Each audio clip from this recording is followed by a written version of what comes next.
everyone! We are back for another day of PLANESCAPE TORMENT. Wow!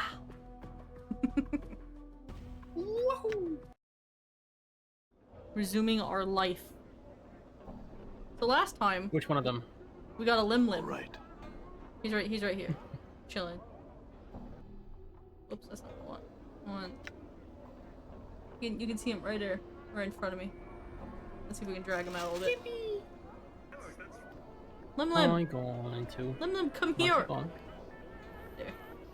He kinda just does what he wants. It's a cute little fellow. Love Lim. Lim, peek. I'm on dear going. We had found Craddock. I think what else to do right now. We're just kind of wandering. We're just doing our thing. We're talking to anyone who has a name. Place I can go in? I guess so. Small dwelling. Well, you don't got a name. I'm leaving. All right. What's this? Looks like a jail.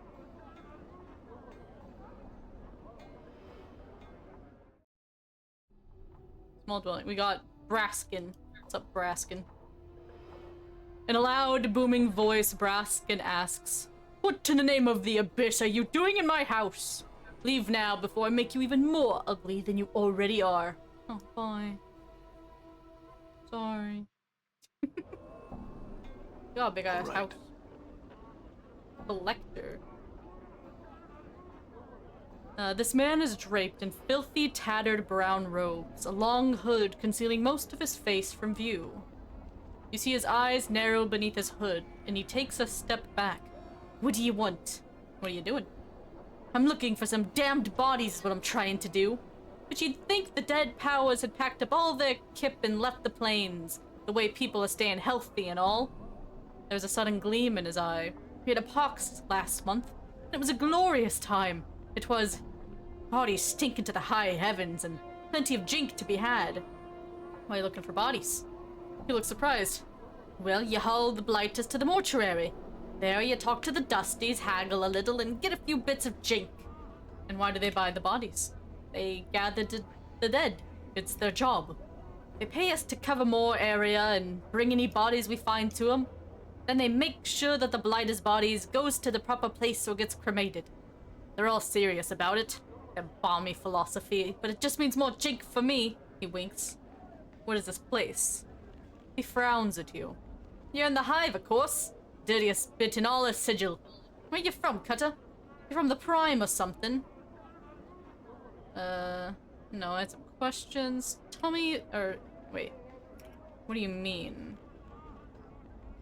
Look around you, Cutter. Don't make enough jink to go lighten up the dark for nothing. It'll take a bit of coin, if you wants the chant.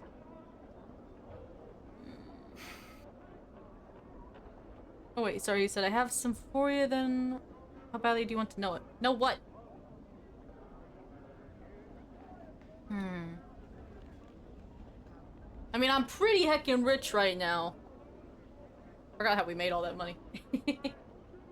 On your homemade wax seal stamp? Oh yeah, we did sell some stuff, the book. Espresso martini. That sounds like it would set my heart. Just, I would explode. It's one of them white girl drinks. I think I usually lay off the espresso. I can't do caffeine like that. It's very yummy.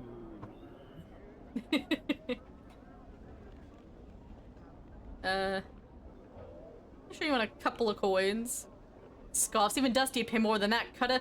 You must not need to know much of anything. Okay, 5. He studies the coins for a moment as they lay in his hands. He pockets them swiftly. Ask, "Tell me about Farad." Of course you would know you're a collector. He narrows his eyes suddenly. "Farad? What about him?" Suddenly seem wary. "Why?" "Farad." He spits, sneering contemptuously. "Ragpicker squares, share graves, me boss's territory, you see. Farad and his dogs came in a whiles back and tried to oust us. We fought 'em off, we did. So they're all in hiding somewhere now." I'm gonna ask you to back away from your mic a little bit with the headphones. Sorry, I was leaning into it, yeah. Sorry, I keep hearing like the end of my sentences and it's throwing me off. You're fine. It was me leaning in towards the mic. So. Appreciate I it. was just doing the classical. I know. I was just like, I hear myself. We fought them off, we did, so they're all in hiding somewhere now. We still catch one of his lads now and then round the square. Usually we turn him into a quick spot jink at the mortuary, the pikin sods. We have not updated our journal yet. Just crazy. Tell me about Sharegrave. He's me boss. Cast his shadow over the whole mess of collectors he does. I'd stay away from him unless you got right good cause to talk to the man. I've never spoken with him personally myself. Do you know where Farad is? I know where the rat bastard isn't. He ain't where most of the collectors call Kip in Ragpicker Square. But that he's close by there somewhere's the chant. Do other collectors share your opinion of Farad? Same situation. I'm also looking for a journal I've lost. He just shakes his head puzzled. Fair enough. Farewell then. Well, keep yourself safe, Cutter. If I find you on the streets, I'll be kind to your corpse. Aw, what a nice guy. Well, let's have a kiss then, eh? Come on. Just going into people's houses all the time. You I'm ain't got gone. no name? I'm gone. Crier of Essanon. Streams of tears have carved channels down this man's dust-covered face. He looks to be a monk or a holy man of some sort, but the dirt covering his body makes it nearly impossible to see the man beneath. No, don't cry, Jolly. We'll update our journals soon. Don't listen to Frog, he's being a bully. Let's see. I don't know if where I was. He is chanting and rolling his head back and forth. It looks like some sort of ritual. The man stops his frenzied chanting and glares at you with his tear-rimmed eyes. He opens his parched mouth to speak, but all he can manage is a withered croak. What's wrong? Why are you crying? His voice is so hoarse that it sounds like he has been without water for days. As you watch, a tear trickles down his face. Hold on. I am a crier of Essanon. Essanon, who is that? Updated my journal. There we go, Frog, first update of the day. We had 30 updates in our first stream, that's crazy. Jesus fucking Christ.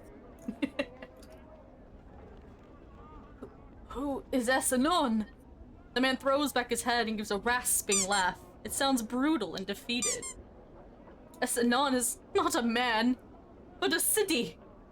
Why do you cry for a city? We cry its name because Essanon must not be forgotten. All the criers of Essanon carry this burden. You mourn a city. Why do you do such a thing? Because its name is all that remains. Its avenues of light. Its great spiraling parks. When it was laid waste and reduced to memory. Only 70 of its people survived. It is our duty to see that its name was remembered across the plains. Many criers of Essanon have died for the sake of remembering. Many.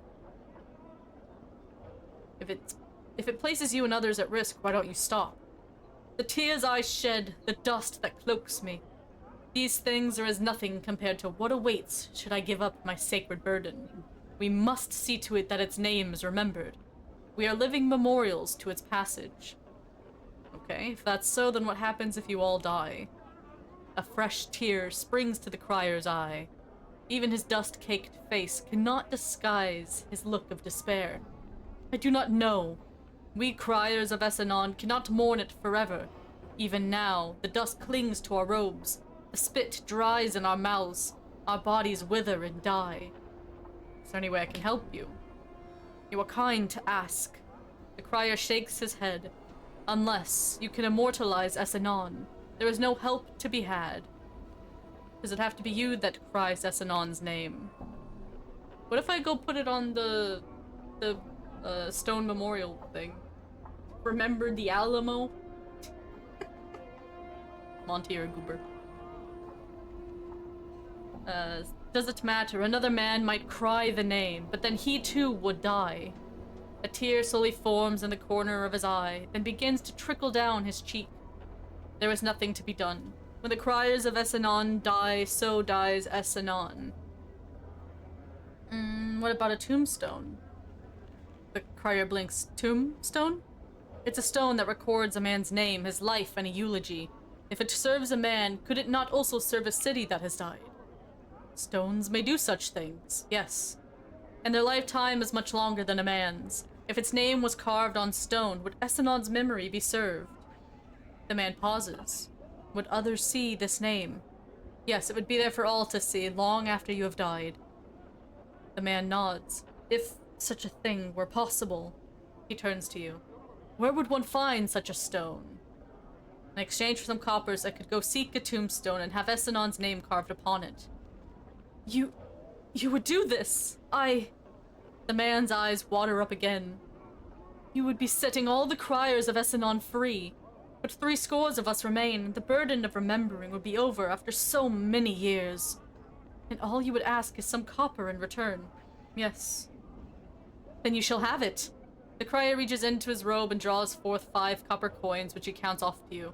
That is all I have. I hope it is enough.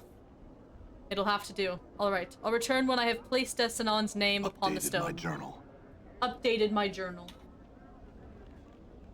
I was right, we're gonna go put it on the stone. I'm gone. Oh, you wanna fight? Yeah? Bonk. Die. Oh, the dude's helping me. Let's go. Beat him up! A homie. Kick him up! Yep.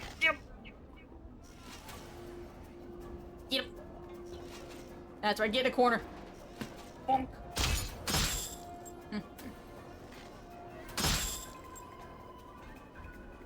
Want this, the loot. That's what you get for being a jerk.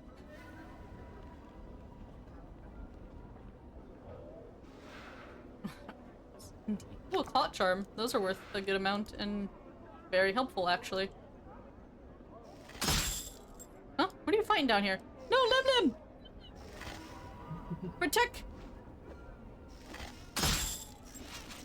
I don't know if Lim can die. He doesn't have a health thing.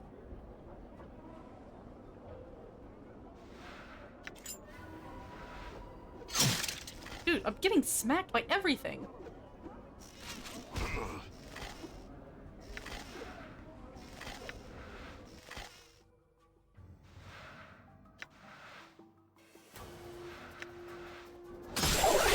Beat him up!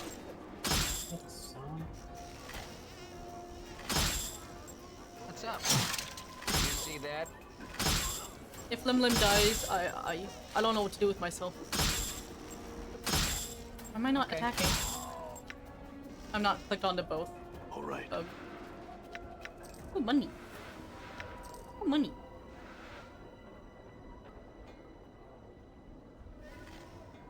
We good? No, we're not good. Dude, Lim just smacked that guy all by himself. Holy shit, the goat. Hold on, Lim, come here. Come here. Get petted. Let me examine him. You doing okay?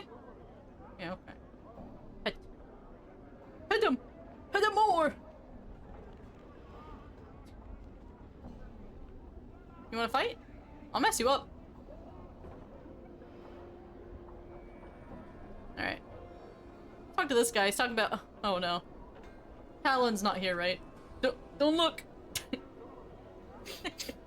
This guy eats rats. Oh, what the fuck? This foul-looking man... his name is Creedon. Sorry, this foul-looking man is quick to notice he's caught your attention. In moments, he's upon you, hawking his wares. He carries a long wooden pole. Dozens of skinned and cooked rats dangle from it. As he speaks, he gestures toward them with a broad, filthy encrusted hand, smiling a yellow, snaggle-toothed grin all the while. Oi, Cutter! How you doing there? What sort of delicious ratsies is you interested in this fine day? Examine the ratsies. Each rat has been skinned and gutted, their feet and tails removed. They dangle from the pole by hooks punched through their necks. As you examine the various manners in which they've been prepared, you realize their heads are slightly misshapen. A bulbous knot of bone protrudes from each cranium, covered in whorls that give it the appearance of brain tissue. Those are strange-looking rats. You got a keen eye there, Cutter. All I sell is brain vermin, I do. I'm sure you'll find a much richer flavor than your usual rat. Quite nice, really. He proffers them to you once more, waving the pole before your face enticingly. The rats sway to and fro, hooked like tiny sides of beef. Brain vermin. I cut a brain vermin. Foul creatures they are. Now your normal rats, they just eat stored goods and multiply, spread disease and all that. A nuisance, really, no more. Your cranium rat, though, brain vermin, what I go after. They're just trouble. When you get more than a handful of the little pikas together, they start to get smart on you. Sometimes real smart. They become intelligent. Sure as I'm standing here before you, they do. If I ran across any more than 2 score of them, I'd flee from me case like that. He snaps to emphasize the point. I would. You get that many of them in a pack, why, they get smart as a man, they do. Go on. Here's my best advice to you, Cutter. If you're bent on catching brain vermin, stick to small packs, a dozen or so at most. But I'll tell ye, he steps close, his breath fetid in your face, and speaks in a hushed tone. You run into more than that. More than a couple dozen, you run like you're in the shadow of the lady. He backs away from you again. Why, what's there to fear? Sorcery, Cutter, sorcery! It gets enough of those little fiends in a space. They go all sorts of odd powers. Make a bash his brain, pour out his ears, they will. Downright frightening. It's just wrong, I tell ye. That's why Sigil's so eager to get rid of him. The bounty and all. Bounty. Someone pays for rat tails. That's right, Cutter. There's a book in the Office of Vermin and Disease Control named a Lort. He pays a bounty on him. Hopper a head or tail. It is, eh? But they gotta be brain vermin they do, not just ordinary rats. Tell me about this Lort fellow. His name's Phineas. Phineas Lort. Think he was some sort of eye-up, he was. Put down by his rivals, stuck here in the Arcinda Sigil. The Burke sits in there all alone the night and day. It seems, waiting to folks to bring in tales and paying him the bounty. You know the best part? Poor sod must be allergic to rats. He's always got an huge rash going. Oh ho. Powers be praised I ain't that fella. Put down. Any idea why that would happen? Well, he's right chatty, he is. He'll rattle his bone box for hours on just how smart he is and the like. Mayhap that's got something to do with it. He shrugs. I understand. Another question. Oh, you have so many questions. Always with the questions. Alright. I assume the building behind him is the place. Tell me about Sigil. Aye, Sigil the cage. What were you looking to know, Cutter? Why do you call it the cage? He shakes his head and laughs, causing the dead vermin on his rat pole to wiggle about. You see, Cutter, it's on account of all the doors. Some folk call Sigil the City of Doors. Magical doors they are, and everywhere too. They lead to anywhere, and I mean anywhere. And here's the trick of it all. They're all locked, so it's more of a cage than anything else. You can come and go if you have the right key. Tell me about the doors and keys. The rat catcher peers quizzically at Mort, who floats beside you. Had to think you'd just ask your member for talk like that, he would. Mort seems taken aback as all eyes fall on him. What? You get the impression that had he lips, he'd be whistling innocently. What's a member? Mort rolls his eyes as if embarrassed. It's a talking encyclopedia. Not something I'm proud of. Now let's hear this fellow out, alright? Very well. The rat catcher staring at you both in confusion, and scratching his head, suddenly realizes he's the focus of attention once more. He shakes off the puzzled expression and recomposes himself. Ye wants all sorts of chance, ye do. Well, I'll give you the short of it all. The cage is full of doors. These doors are everywhere, all throughout the city of Sigil. But you can't see them, not unless you have the right key. Each door has its own key, and each key is different. One key might be a real key, brass and all, right? But another could be, say, a cooked rat. Or a little jig he does in front of the door. Once you have the right key, you step on through and go to wherever the door takes you. How would you know where a door leads? He frowns, mulling the answer over in his head. Chances are, if you knew the key, you'd know where the door leads already. If you opened one accidentally, say, you just have to be careful, you would. You could try sticking your head in and taking a peek, but some doors will just suck you right in. You could end up in all manner of foul places, cut and mark my words. How do you know what key opens what door? He shrugs, bobbing the rat pole and setting the cooked vermin jangling about once more. You just have to ask the right people. People who know the dark about that sort of thing, I suppose. See, some doors stay still and some move. I drive a blood bought me trying to keep track of them all. I don't use the doors much myself, so I won't be of much help to you. Interesting. Tell me about the slums. He seems puzzled for a moment. What, the hive here? What are you looking to find out, Cutter? You know why it's called the hive? The rat catcher scratches his chin, his fingers leaving oily smudges behind. Number of stories about that there are. As I understand it, there's a cluster of buildings somewhere, a tangled mess of shacks and ruins that serves as a gathering ground of sorts. It's called the hive, and so that's where these slums, this old ward, takes their name from. Gathering ground for whom? The man's friendly demeanor turns into a scowl. Troublemakers, Cutter. Even if you could find the place, I'd recommend you stay away from there, I would. That's all I'll say about it. He wipes his nose with a sense of finality, the scowl now gone. I understand. What's of interest around here? I'm not sure what you're interested in, Cutter. Let me know and mayhap old Creedon can point you in the right direction. Looking for a man named Farad. He looks a bit surprised. Farad? Why'd a Cutter be looking for a man like that? Long story, I just need to find him. He's the head of a pack of collectors, he is. Moves about all the time. Probably to avoid trouble. Calls some place in Rackpicker Square his case. Most likely. He's a right crafty fellow, the Farad. The Cutter'd be best watch himself around that fellow. Where is this Ragpicker Square? I'll show you, Cutter. Just hand me a map.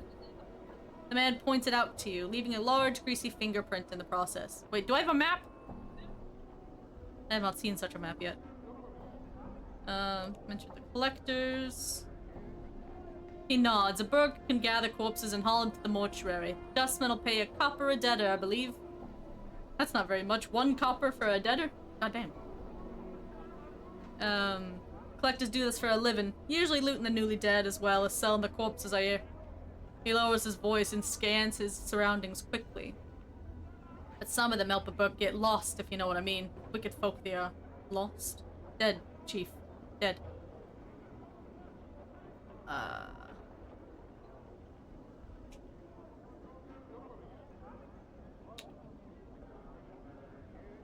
gonna take one of his rats. Good, Cutter, good. What sort would you like? He points to each in turn with a grimy fingernail. I got them baked, spiced, boiled, and charred, all fresh, all scrumptious, and only 3 coppers for 2. What do you think, Frog? Sure, what's up? Would you like it baked, spiced, boiled, or charred? Spiced. Spiced. You hand over your coppers, and in one swift motion, he runs a pair of spiced rats through a wooden skewer, unhooks them, and places them in your hand. He winks at you. Enjoy, Cutter. Eat the rats. The rat meat is aromatic and quite spicy, apparently marinated in some sort of herbal mixture before being cooked. It's a bit greasy and rather rich, tasting of some other meat you're sure you've had before. The man looks at you expectantly. Would you like another? Good bit of question for you. No, I'm good. Oh, I guess I asked a question. Whoopsies!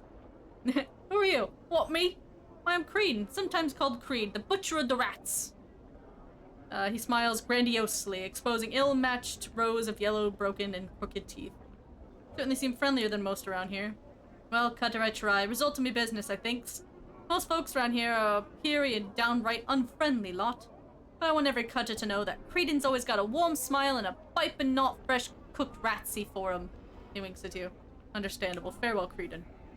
He touches your arm. See you leaving, Cutter, but before you go, wouldst you like a nice, delicious ratsy one for the road, you might say? I already ate one. Goodbye. I already have one of your friggin' rats. Wait. Would he let me take it with me?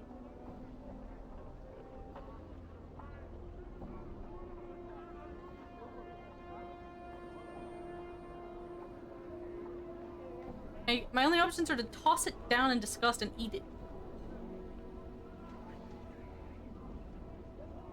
I wanted to take Yeah, it you with can me. come on with.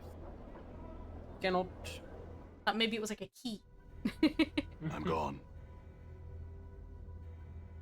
Oh well, we have eaten two spice ratsies now. Oh. Don't worry, Talon, if you end up watching this, they weren't real ratsies, they were brain vermin. Yeah. All right. Let Let me take a sip here.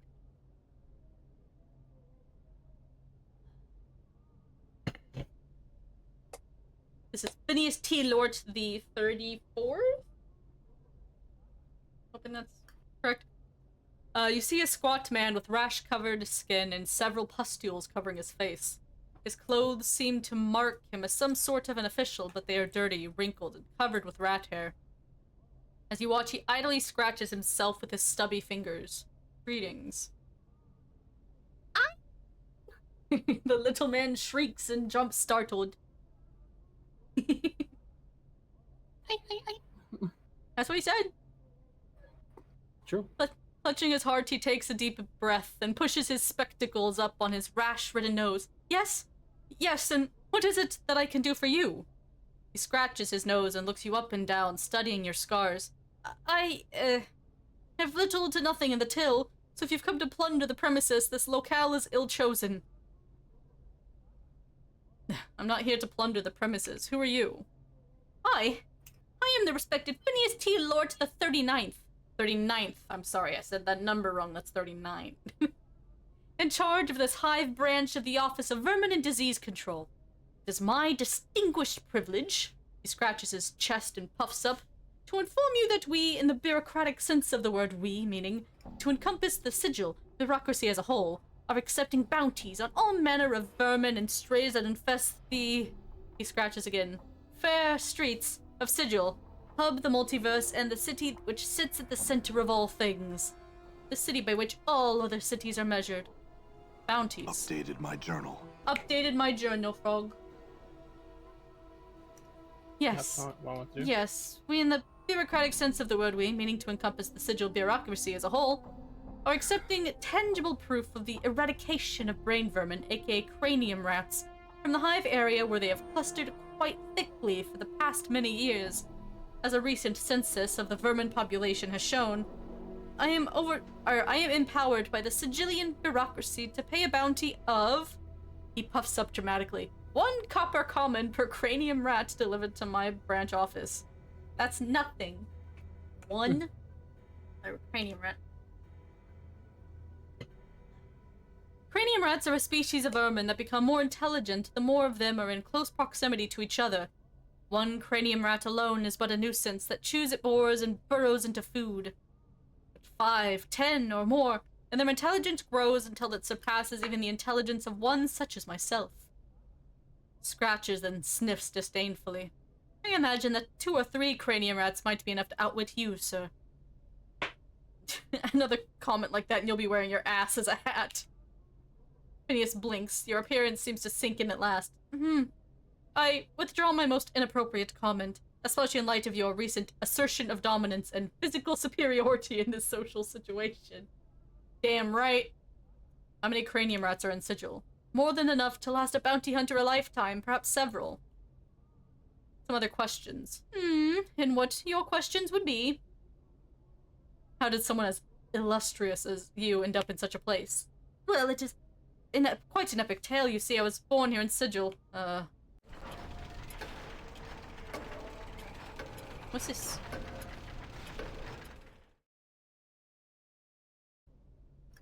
You have rested for 8 hours. Oh god. And then I realized that I had somehow offended my colleagues, for I found myself promoted to this branch office and have remained here for these past many years. He sighs, then idly scratches his nose. Some other question. Me Talking too. about these Heard enough, farewell. Well, I got a free rest out of it, I guess.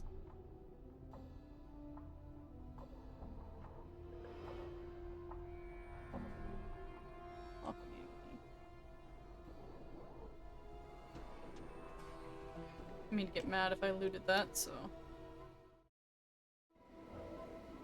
Oh, it's nighttime! Done. Oh gosh, scary.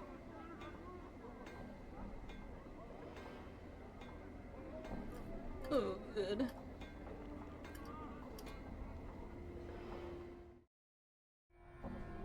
Oh, it's a house. Done. Also a map? I do have a map! Whoa. Raskin's kip was noted interesting.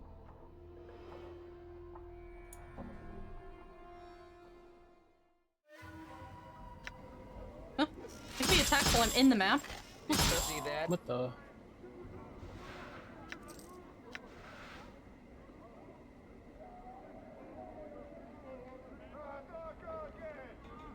Gellied Hydra eyeballs in aspic. Give it a try. It's delicious.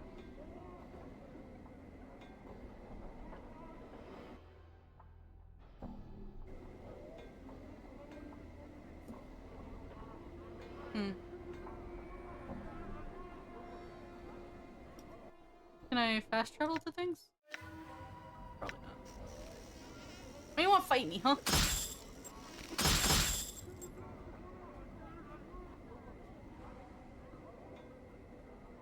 You wanna fight?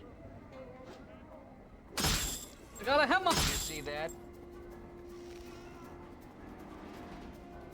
You're such cowards. Stop running!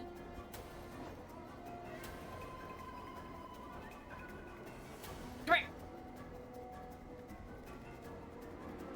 Oh, you brought me into an ambush, eh? No! Whoops. Hold on. I believe in you! Where are we? Where's Lim Lim? Go catch up. I believe. All right. I don't know how to call them. What if they don't get?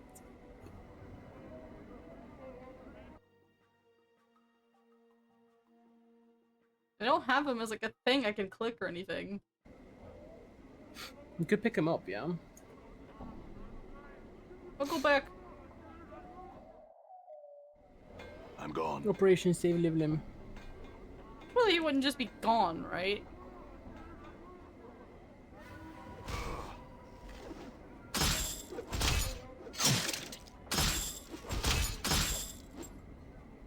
I'm hurt. Damn, these guys are strong. I need to buy more health. There's Lim Lim! Let's go, Lim Lim! The Lim Lim is the I'm hurt. fucking goat. I'm dying. Holy I think I'm shit, dead. They hurt. Oh wait, I got a needle hood.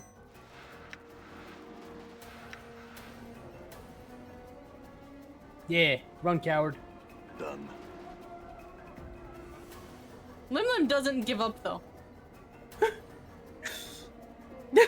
Lim Lim, no. Dude, fuck him up.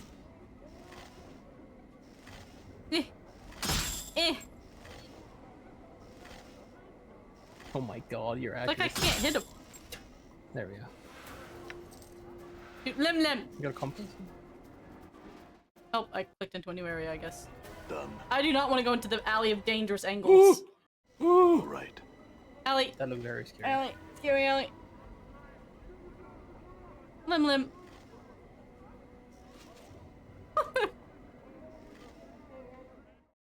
Wait. You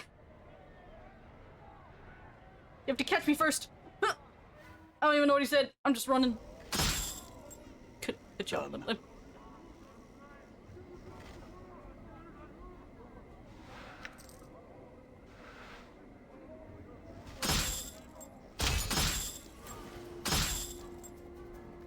Jesus.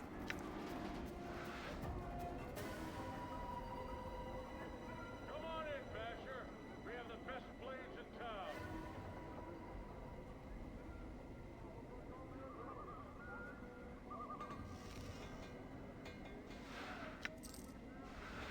Streets are so dangerous at night. Lim Lim, stop! Come on in, Basher. Can you look up if Lim Lim can die? Can Lim Pet die?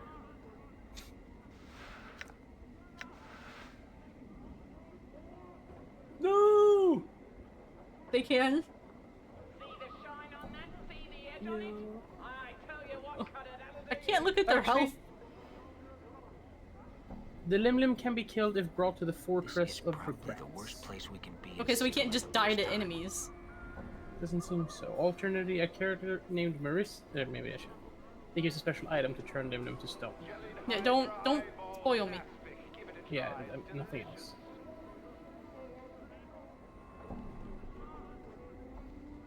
Which one of you sold health items?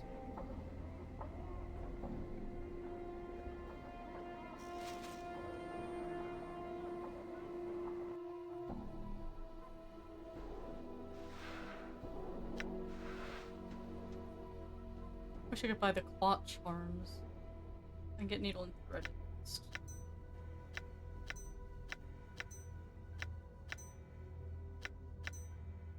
Paranoid. Okay. Yeah, the dangerous alley does not seem like a place I want to go to. Cut off. Yeah, so apparently they don't get attacked. Oh. Something I can't see. So, definitely gone. worth the money, I guess. Yeah. Found a drunk. We are looking for a drunk. Probably not who I'm looking for, though.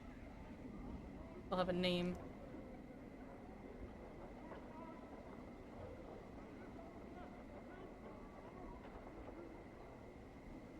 Noper, noper. You have a name? Emerise. Come on in, Cutter. You're gonna love this. You see a young woman dressed in a tight leather bodice and leggings. She smells faintly of cheap perfume and her face, though pretty, is painted with garish makeup. She smiles coyly as she sees you. Seeking some company, love? No, but I had some questions. Sorry, love. I don't stand here to answer the questions of passerby. Sure you wouldn't like a little company, hmm? No. Why did you specifically have a name? Why do you want to fight?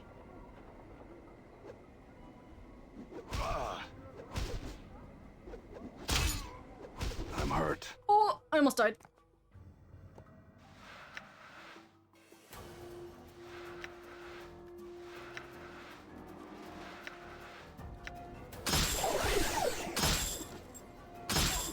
Yeah. I'm about I'm to die hurt. again. Bro, I'm going through health items like crazy. Jesus. Done. I'm hurt. Damn. That's my last health item. Damn. I'm hurt. Brother. I'm just out here trying to do shit. Everyone just keeps attacking you. Too many thugs. A tattoo parlor. All right. Wonderful. You see a Dabus, but something about it strikes you as odd. It has the same shock of white hair, the same greenish cast to its skin, the same pair of goat horns. And then you suddenly realize this one's walking on the ground, not floating. For some reason that makes you uneasy. Had some questions for you. The Dabus waits. Who are you? The Dabus inclines his head slightly, and a lone symbol appears above his head. It is blurry at first, then resolves into a white oval with a black lightning bolt through it. For some reason, you know the Dabus has a name. Its name is Fel. feel like I know you, Fel. Fel bows reverently, and a stream of symbols swirl above its head, rotating clockwise, then counterclockwise. You have to guess at some of the symbols, but you think he said something about this not being the first time you've come to this place. Do you know who I am? Another series of symbols materialize quickly and sharply into focus above Fel's head. These symbols are not as difficult as the others. You think he said he knows you, but he cannot say any more than that. Why not? For a moment, there's no response from Fel. Then a stream of rebusses appear as if trickling out of Fel's mind. You think he's saying he's sorry, but you can't translate the rest. I see. I had another question for you, Fel. What is this place? A slow train of symbols materialize around Fel's head. The symbols take several moments to resolve, starting with simple lines, then fleshing themselves out into breathtaking colors. You're guessing at some of these symbols, but you think he's an artist, and this is a tattoo parlor. Can I see what tattoos you have? Whoa! I'm gonna update my drivers if I miss one Updating journal, my just so you're drivers. aware. Yeah, just so you're aware, in case I miss something. I'll try to keep track. Mhm. I can't afford any of these, but that's cool. So you can get tattoos, like above your stuff? Yeah. I fuck with that, that's cool. Oh, cool. These for armor class, base hit points, charisma, greater health, constitution, dexterity, wisdom, intelligence, strength. This is cool. Damaged with all attacks. Whoa! This one does special temporary save versus paralyzation to luck, special equipped, charisma, wisdom. Whoa. Well, I'm poor, so...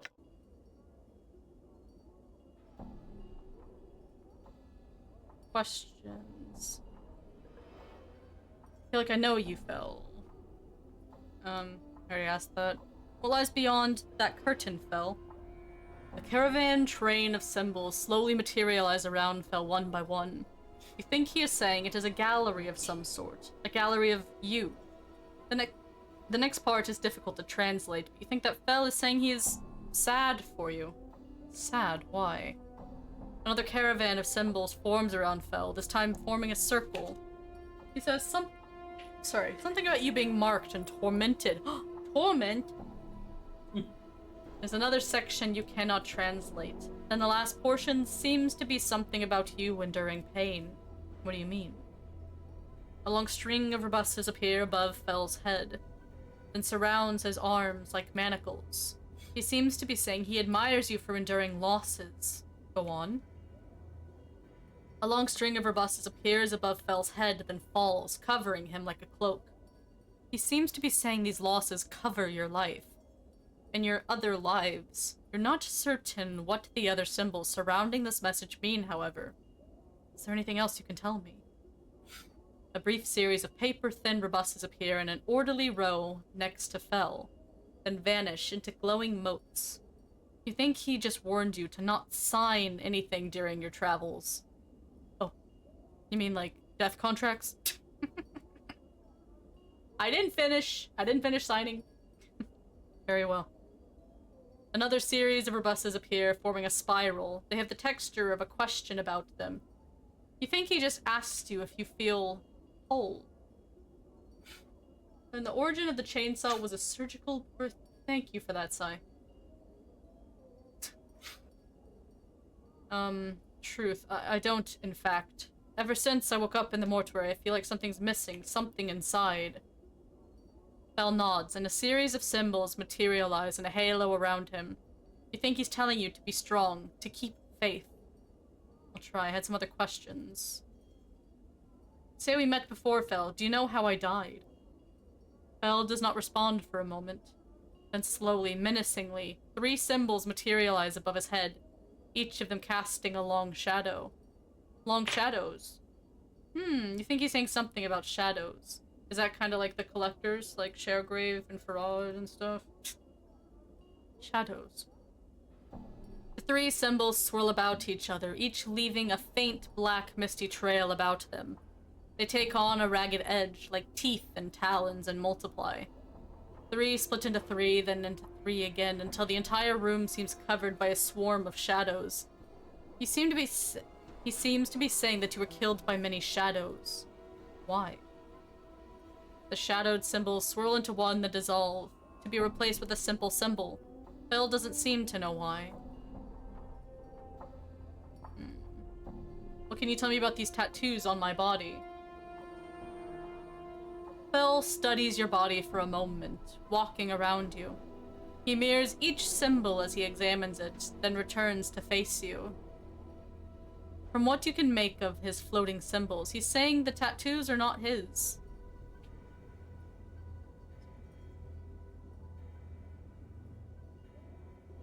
Alright, farewell, I suppose.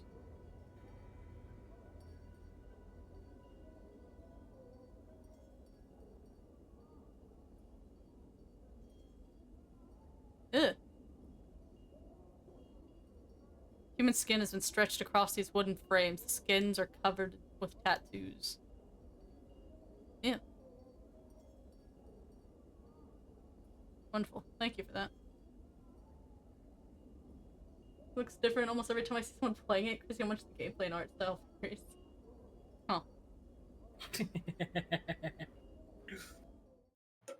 Oh, you mean because the retro category? I get it. Don't attack me. I'm dying. Nope. Don't touch me. I'm going in. All right. Drusilla. This is a woman with fading bruises on her face and arms and a look of a despairing longing in her sunken eyes. She might have been pretty once, but those days were long ago. I'm hungry. You're hungry? Damn. Cooking video.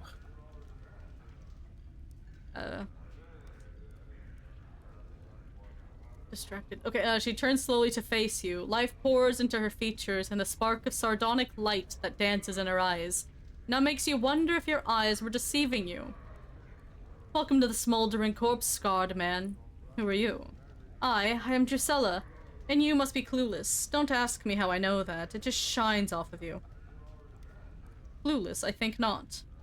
She smirks at you and her bruises almost seem to fade. Whatever you say, dearie. Whatever, answer some questions for me. Hey, traveler, what is it you seek? Looking for a journal. Would you happen to have seen it? A journal? Oh, sure. I've kept an eye out for all stray journals, just in case some scarred man walks into my favorite bar and starts asking about it. Do you ask that of everyone you meet? What a fascinating life. Googling what sardonic means. Get back to me when you figure it out. This game's got a lot of big words. Got a smart mouth on you. Nah, just answer my questions. Let's get on with it. What can you tell me about this place? Here, this is a smoldering corpse, though the person smoldering ain't dead yet. He's just keeping himself alive till someone comes along to help him out. Sods who like to see people in pain come here. Fiends like it. Folks who don't much care for being bothered come here too.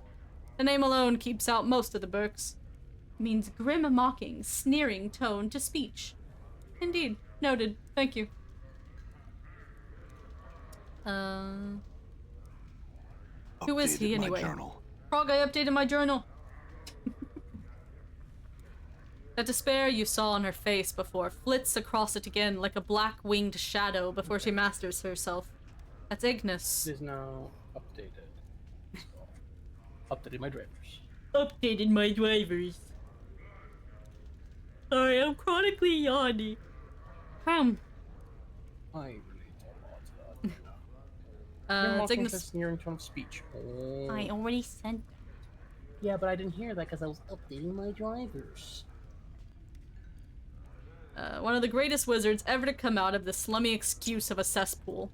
They caught him and they opened a channel to the plane of fire through him, and now he's just a doorway for it, keeping himself alive by force of will alone. If someone could douse him for a few moments, it'd give him his life back again. But they don't make enough water to do that. What's your connection to him? Her voice practically throbs with deep ache. I was Ignis's lover, and he my beloved. Frog.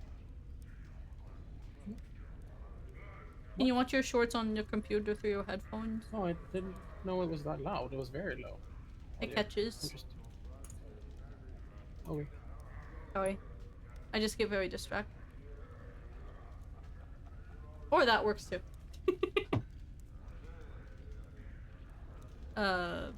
He loved the flame more than me, and now he has become the flame. And because I love him, I love the flame. But that's all done with now. Now I wait for him to douse himself. I sell what little I have just so I can be near him.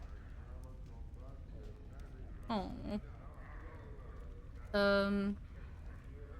Looking for a collector by the name of Farad. Have you seen or heard of him? Farad? She snickers. The Collector King? You can probably find him and his stinking ilk in the trash warrens on the far side of the hive. Good luck in getting any answers from him. It's a sly devil he is. Who's that burning by the entrance? Well, we kind of already got that answer. Yeah, we already got that answer.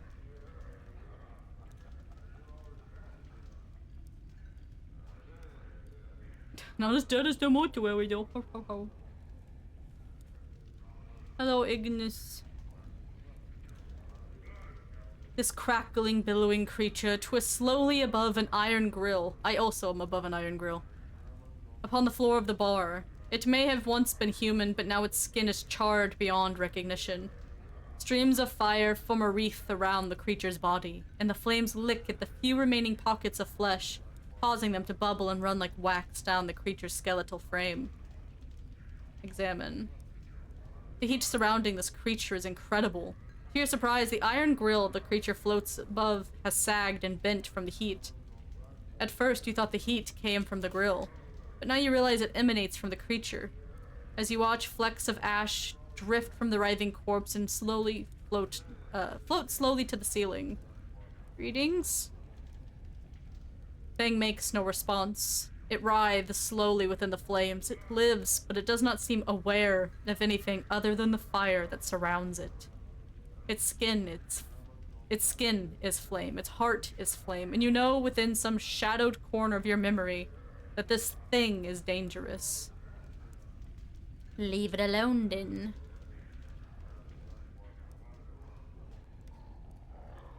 Mochai. You cannot initiate dialogue. Mochai appears busy. Okay. Patron. This feels dangerous. Okay. You see a scaled fiend who looks very similar to the one standing next to him, in addition to the pierced left ears.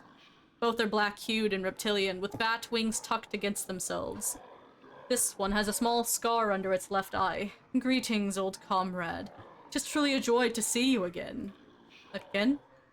What I mean, dear man, is that time, our old enemy, has performed a vicious disservice on you. It robs your memories and steals your recollections. If you do not recall us, why, it is because you have fallen prey to one of mortality's weaknesses. We are old friends of yours, old indeed. What can we do for you? Some questions. Some questions. Perhaps we have answers. We are certainly eager to aid you, old friend. Who are you? Ah, Ethelgrin. Time has robbed our companion's memory. You honestly do not recall us, do you? Truly, I am aggrieved. But as am I, Tegarin. Truly aggrieved, yet I rest easy.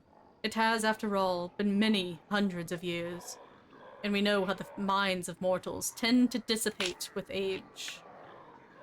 Ah, well spoken, old friend. We are a pair of Ibashai on leave from our current assignments in Bator. I am Tagarine, and the thrice damned. Sorry, Tagarine, the thrice damned. So named for my ability to find the best in every situation. This is Ethilgrin, who has earned himself no special name, though not for lack of trying. The, like, deep voice in the background. Lack of trying, what do you mean? Ethilgrin ignores you as it responds to its companion. And once again, Tagarine, you have cut straight to the truth of the matter. Though perhaps it is best not to have earned the sort of notice one bearing the name Thrice Damned must surely have incurred. I had some other questions. Mort whispers to you, Boss, I don't like this. We're not supposed to be here. The Blood War hasn't kicked the Celestials' asses bad enough that any fiend can go on furlough. They want something. Tread carefully. In the meantime, Tagarine continues to respond to its companion. In its turn, Tagarine ignores you as it replies to its comrade. Once again, I maintain that any notice is better than no notice at all. Babashai turns back to you. Old friend, does this answer your question as to our identities? I suppose it'll have to. I had some other questions. What are you doing? What are we doing? Why, is it not perfectly clear, old friend? We are on leave from our beloved assignment, taking for ourselves some much-needed rest, and perhaps inducing some additional recruitment for our glorious cause. Our superiors fully support our presence, to be sure. In a more immediate sense, we are taking our entertainment in this delightful establishment. And of course, we are celebrating the return of our old friend. However, the stench of the breezes, which occasionally waft the scent of goodness in the door, debases us somewhat, leaving us physically, mentally, and spiritually weaker. Fortunately, the air in this ward of the city carries a delicious tang of pain and supplication. Wouldn't you agree? Again, the fiend smiles broadly at you. What is this place? This is a smoldering corpse tavern. One of the more entertaining taverns your kind has seen fit to erect in this city. The poetic justice of the burning fellow at the front of the establishment is really quite a fine touch. Was there something else you wish to ask? Tell me about fiends. As you see it, there are two kinds of fiends. Those who are correct and those who are not. Our side, that of the Betazu, is correct. The other side, that of the cursed, hated, chaotic Tenerari, is incorrect and must be exterminated. We hold the Tenerari directly responsible for the Blood War. Were it not for them, we could have settled the lower planes in peace, and wouldn't have all the bother of fighting this wretched war, nor would the unfortunate spillovers into other planes be such a cause for concern among the namby-pambying do-gooders. The Tenerari are directly to blame for the multiverse's sad state of affairs. It's not really what I was asking. I wanted to know what differentiates you from them. The fiend pauses a moment, and then brightens. Ah, yes. You see, we represent law and order. Those who break the law must be punished. If we have no law, we only have anarchy. And surely you can see what anarchy has done for the Abyss. It has spawned horrors beyond imagining. Any excesses the Betetsu state may have indulged in are simply to counter the rising tide of chaos represented by the Tenerari. We mean no harm to anyone. We just prefer to understand where the boundaries are. Do you know about Farad? Farad, I have heard the name. Is he not a sage of some sort, a necromancer, or is he a diviner of rubbish? I have heard of him, friend, but do not have the pleasure of his company. Perhaps one of the other patrons here can help you. I'm looking for a journal. I keep no journals, friend, and I counsel that you should not either. Ask my dear comrade Tegarin why, and you shall receive enlightenment. Very well, Tegarin, why should I not keep a journal? Because, friend, it is easy to make the mistake of committing a true word to posterity, and easier still for someone you once trusted, and here he shoots a glance full of venom at Ethel-Green, to find that word and use it against you. Indeed, it can lead to actions tantamount to desertion. Leaving or losing a journal can cost you your very existence. I see farewell. Boss, I'm more than sure than ever that these Burks ain't on the up and up. Sounds to me like they deserted. Like they're looking for some angle that'll elevate their status in Bator. You don't want to be talking to him, boss. You don't know what game they're playing and you could get burned. Literally. Alright, Mort, I'm done with them. Why can't I talk to this Mochai person? Mercy killer patron. Spooky. Oh. Ilquix? Ilquix. Why'd the music get all dun-dun?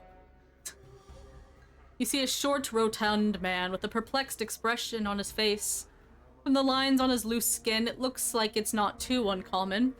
He carries a flag in a veil that looks like it's in the process of being emptied rapidly. In between swallows, he speaks in a gentle voice, so quiet that you can barely hear his voices. Hear his words, not his voices. Hello, traveler. My name is Ilquix. May I be of some assistance to you? What did you want to know, friend? Who exactly are you? I am but a humble man with a slightly flowery, poetical bent and a tendency toward the supernatural. I regret that I have none of my supplies here, or I should be most eager to teach you the ways of power. Perhaps some other time. I'd like that. What can you tell me about this place? This place, the Smoldering Corpse Tavern. A fine establishment with a fine owner, Bacchus. A true gentleman, and ambitious to increase his standing to boot. These, I feel, are the most useful qualities one can possess. They drive people. I had some more questions. What can you tell me about the patrons of this place? The patrons of this tavern are many and varied. I have spoken with most and find them delightful, with the exception of those creatures of law. He gestures toward the pair of Ebashai sitting in the corner. They taint the air with their presence, lending an unwholesome stench to an otherwise pleasant environment. I recommend speaking to Bacchus. I understand he requires some aid with a trifling matter. Then we have that O character. I'm still trying to understand him fully. It is quite an undertaking, if I say so myself. Those are the folk of interest here. The others, well, perhaps I'm too discriminating. Why do you despise creatures of law? Ah, a fine question, my friend. My upbringing has been on the chaotic side of the Great Ring. You may speak to Kendriel Ilborn, a misnomer if ever I heard one, of the plains. He fancies himself a great planewalker. To return from my digression, I have lived my many years with chaos, and find it pleasantly agreeable. To me, the taint of law, as in those creatures there, is reprehensible and tyrannical. If I am to be crushed underfoot, I'd rather it be by an individual than a machine that knows nothing of emotion. What is show more? Oh. Truth, I very much agree. Elclick smiles toothily, his fat cheeks barely moving. To each his own, I say. Did you have more questions? Who was that burning man? That! That is the last unfortunate who chose to exercise his individual will without the strength to back up his desires. His name is Ignis, and he was a pyromaniac. He burned and didn't burn the right people, and wound up channeling more raw power than he could control. Now, well, you can see what became of him. If you wish to learn more of him, perhaps that poor creature Drusilla can help you. Nothing, farewell. Bacchus. You see a leather-skinned man with just a hint of ashen color to his face. His teeth seem sharper than normal, and his eyes are filled with the boredom that comes with having seen too much. His voice is nasal and clipped. You again, eh? What do you want this time? You again? What do you mean? Hey, you again. You got a hearing problem or something now?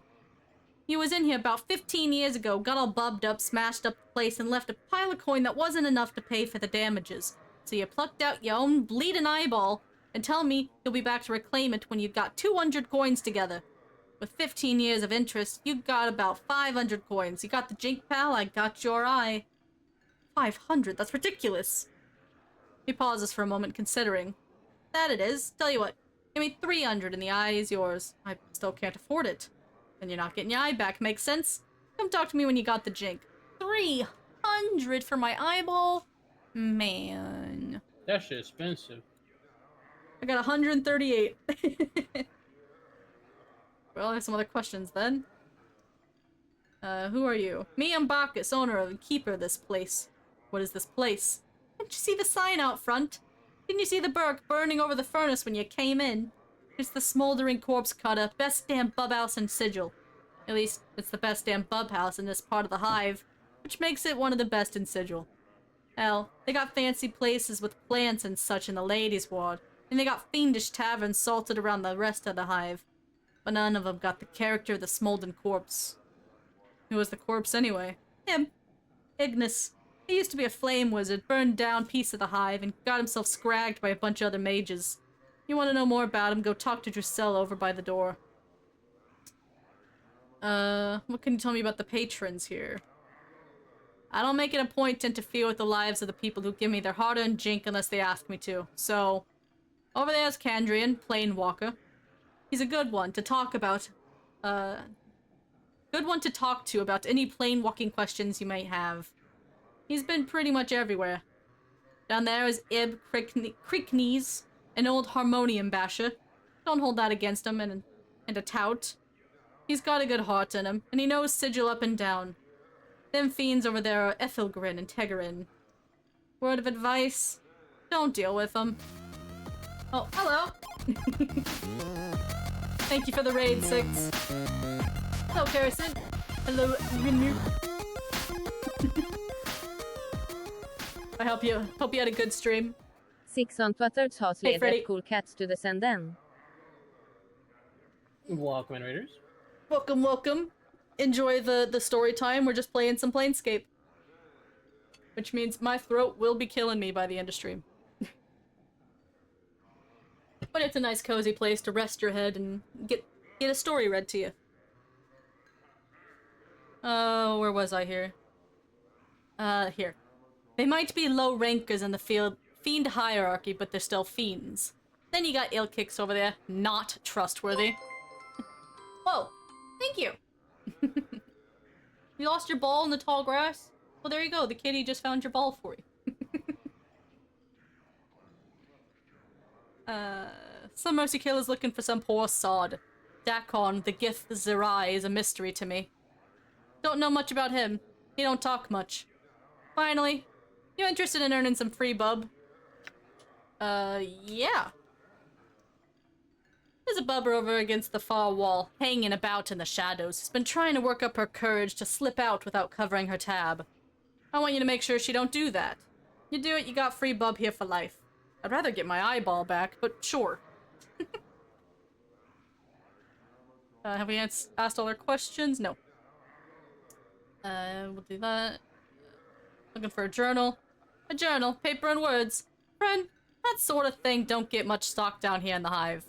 Folks here can barely read the sign above the door, much less an entire journal. If you're looking for a journal, you'd do better to have a system instead of asking folks willy-nilly.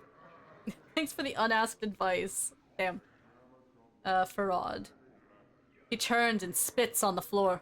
Farad? Ha! You may as well just turn your back and let him sink a dagger in it.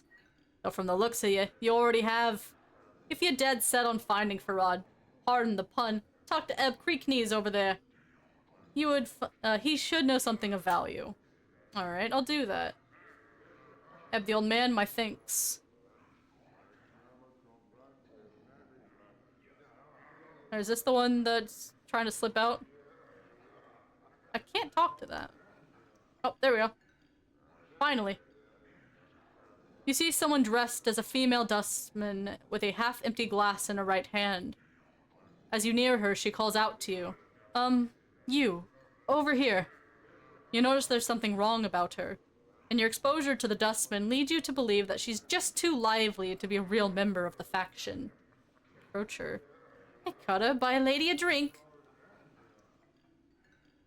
Barca says it's time for you to settle your tab, pay up. She jumps a little, and her nervous tension becomes full-fledged anxiety. What are you gonna do? Ask you to go pay up, now. I can't afford it. Can you spot me just 10%? I'll, give it to him and he'll know I'll pay the rest. How much do you need? I think I need about 100 coins to get started on that debt.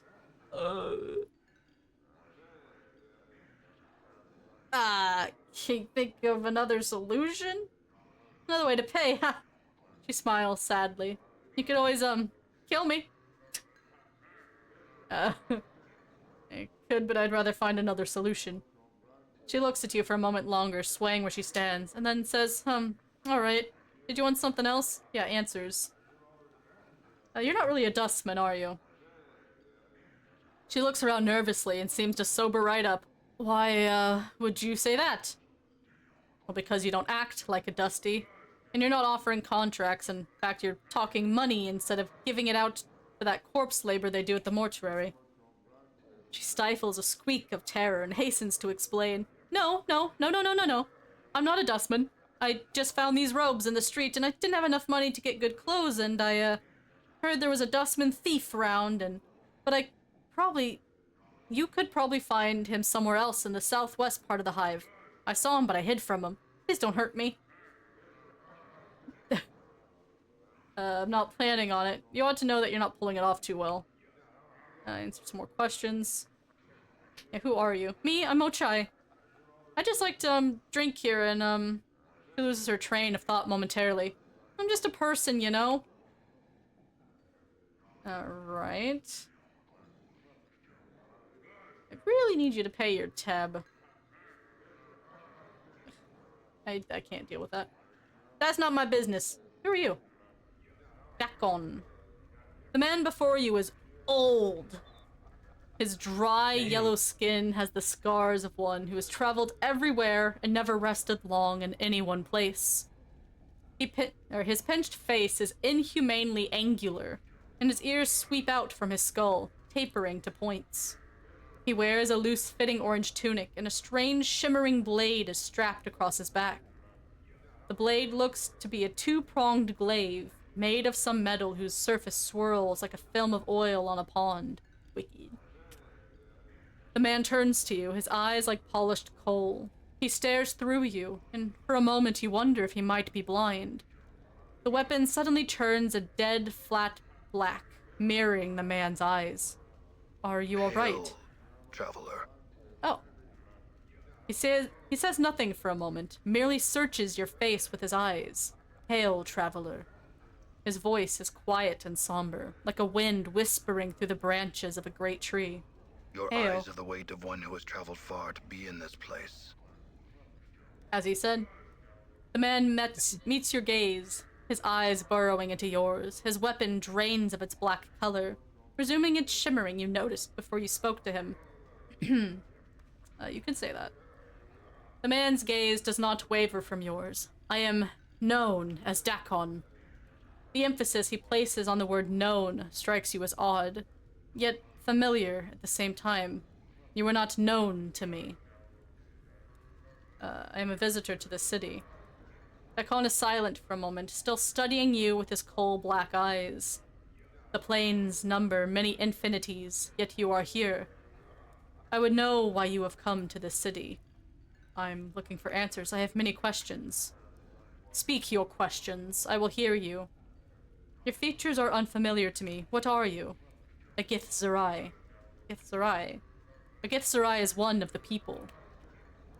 One of the people? A Githzerai. Yes, but what are the Githzerai exactly? Dakon is silent for a moment, then speaks. Our history does not need to be made known to you. We would bleed to death on time's blade before I recited a fraction of the history of our people. I don't need to know your histories, but I would know of your people as they are now. Dakon is silent for a moment. Know this and accept it as an answer. We are the people who make our home upon the shifting plane of limbo. With a deft motion, Dakon slips the blade from his back and holds it before him. Wait and see what happens. There we mold the matter of limbo with our minds. We forge cities with our thoughts. As you watch a series of rippling waves of metal begin to roll from the center of the blade. The pitch and crest of the waves match the inflection in Dakon's voice. In its chaos we dwell, and with our knowing to preserve us, we are the Githzerai. What is that blade you have? It moved, shifted in response to your voice. It is a Garach blade. It is an object that lets others know the rank of the wielder. Garach, what does that mean? Dakon falls silent for a moment, as if searching for the correct words. in our tongue, the closest translation is chaos matter. The people may shape it with their thoughts. The people, the Githzerai. And you say they can shape it with their thoughts. Garach is not shaped by heat, but by knowing oneself. It is a mirror that reflects the will of the wielder on its surface and in its edge. When one knows themselves, the blade is strong, harder and stronger than steel. When one does not know themselves, the blade is as water, formless and weak. And what rank does the blade signify? The blade is a symbol carried by the Zerth. A Zerth is one who knows the words of Zerthamon.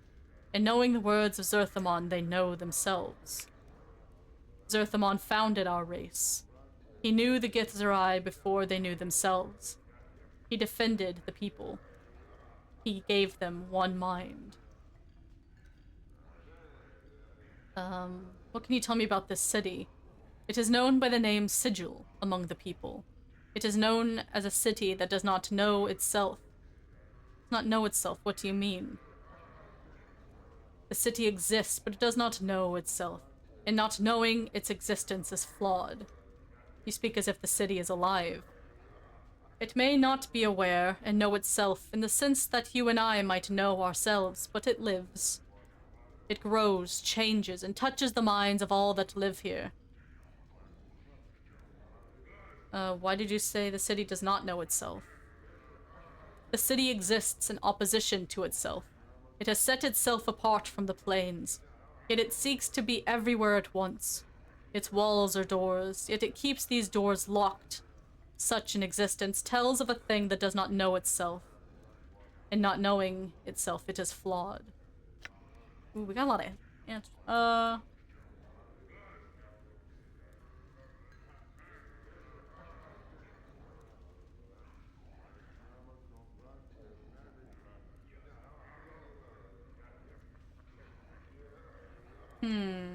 One of these, maybe. City is not flawed. A thing does not need to be ordered and have a purpose to know it's... Just do not know the reasons. Sure.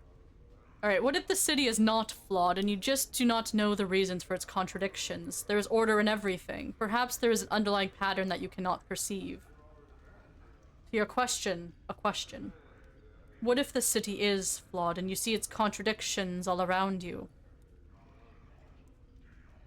Okay, I don't really have a good response to that. You said the city was everywhere at once. What did you mean? The city itself is built from doors. These doors lead everywhere. Where are these doors? They are everywhere.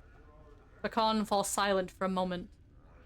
It is said that every bounded space within this city is a door that leads somewhere, or that leads elsewhere. I don't understand.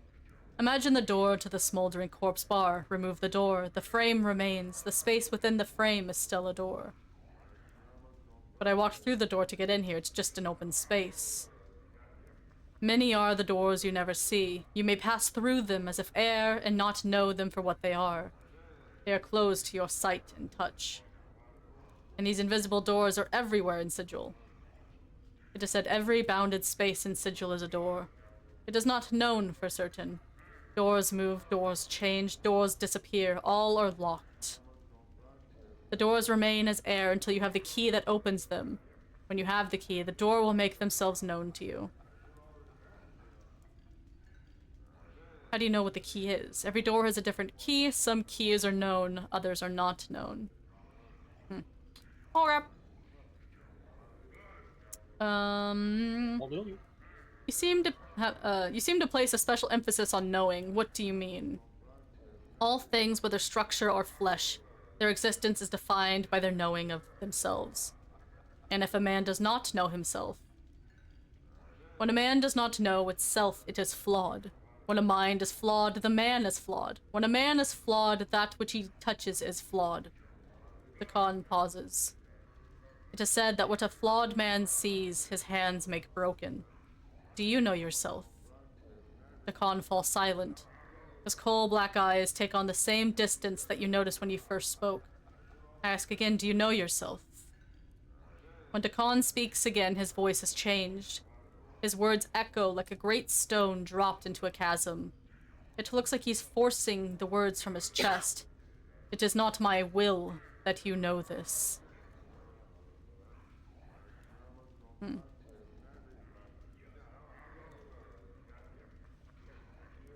I don't want to pester him about it too hard.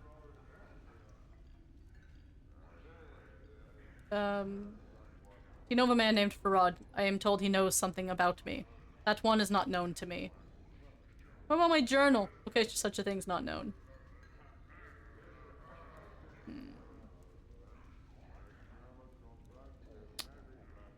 As you turn to leave, the man speaks sharply. The first time you have heard his tone change since the conversation began.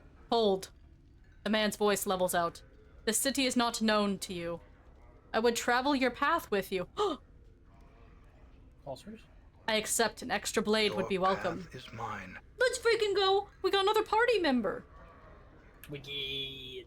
Your path is mine. Strangely enough, his voice seems distant, and it echoes as if it were speaking from across a great distance. Oh, and I got a ton of experience too. We got a friend! Back on. Endure. In enduring, grow strong. A fighter mage. He's the unbroken circle of Zerthamon. The small round stone is the unbroken circle of Zerthamon. The unbroken circle is a Zerth religious text containing teachings of Zerthamon, the founder of the Githzerai people.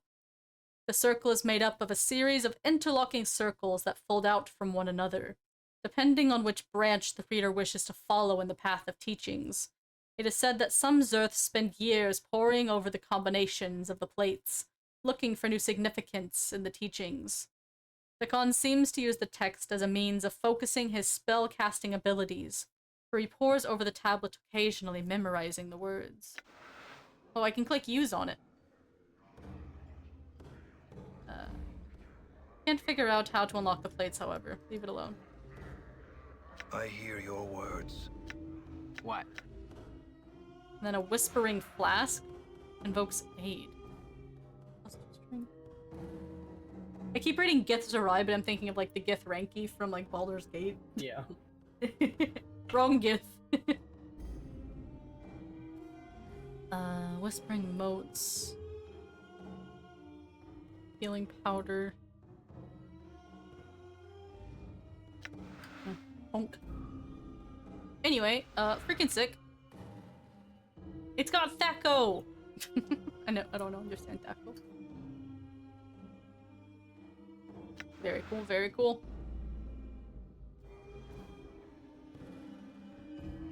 Made me weirded out how he was walking up to me all quick like that. I'm gonna do a little quick save since we got a party member there. We're definitely gonna have to go get more healing items. I'm dead. Man, I'm dead. Man, I am dead. Elias? I don't know. You see a trim, muscular man dressed in clothing that is comparatively drab and mundane compared to most of the outfits you've seen in this city. He carries himself with an air of arrogance. He also looks dramatically out of place here. What do you want? He asks. Who are you? I'm Alaise, warrior of renown. Surely you've heard of me. No. Can it truly be? Can it truly be that none in this town have heard of me or my exploits? Alas, I shall have to prove myself all over again. And here I had thought my fame had spread across the world. What world are you from? I come from the city of Alaborn on the river Tame. Surely you have heard of its glories and wonders. No matter, no matter. This place is benighted and ignorant when it comes to the splendors of true cities. I am told that my land is what is called a prime by the denizens of this city, though a prime of what I don't know. How did you get here? I was chasing my old foe, the villainous life shade Tyr Tinalel. He pauses, waiting for acknowledgement, and then continues. He conjured his demonic magic and opened himself a doorway and hurled himself through it. Before he could flee me entirely, I threw myself after him. and found myself here. I get it, you're one of the clueless. He bristles, reddening, and his hand clutches convulsively around the hilt of his sword. Clueless, is it? I take offense to the words, Sarah. Sarah? And bid you farewell in the hopes that we should never cross paths again. He turns away from you, still flushed with pride and rage. I just wanted to ask you some questions. He sighs heavily and eyes you with disdain. Then be on with it, scarred one. Ask and be done. Who are the patrons of this tavern? The only person I know here is Ebb there. I am new to this place, and I do not make it my business to meddle in the affairs of others. Did you have any further questions for me, or may I continue to enjoy my solitude? Well, actually... What can you tell me about this place? This is a tavern, one of the familiar sights of home. At least, it would be were it not for the fiendlings in the corner, and the endless strangeness that parades before my eyes. I find that at least there is some humanity in this place, for which I am grateful. You're a prime, aren't you? What that means? If you mean that I am from the true world by that, then yes, I am a prime. I am a warrior of some small renown there.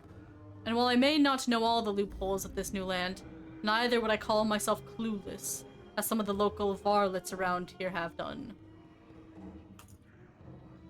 No, alright, let's just call off the insults, shall we? Call it even. Not until you apologize, villain. He looks like he's just spoiling for a fight. Or shall I provoke you more? Very well, I apologize. Then I suppose, as a point of honor, I must accept your apology. Very well. In return, I offer my apology as well. Let us set the matter aside and speak no more of it. Phew. I'm looking for my journal, man. I'm afraid that I have not been searching for such items. I'm doing my best to reorient myself to this unfamiliar setting. And while I focus on small details in my attempt to do so, I must confess I have not been looking for journals of any sort. Have you heard of a collector named Farad? Oh, I clicked the wrong button!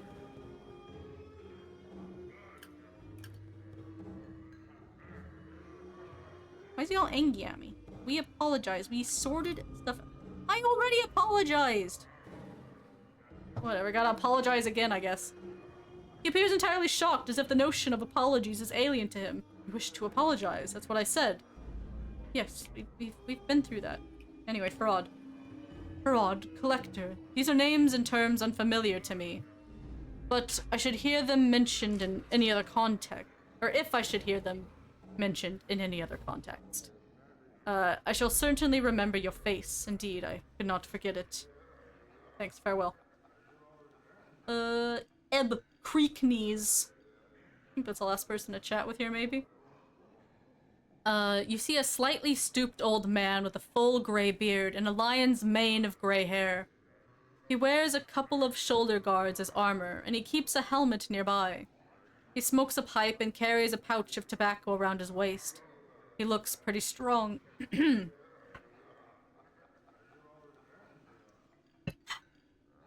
But he's a little plump and also appears to have some sort of breathing trouble.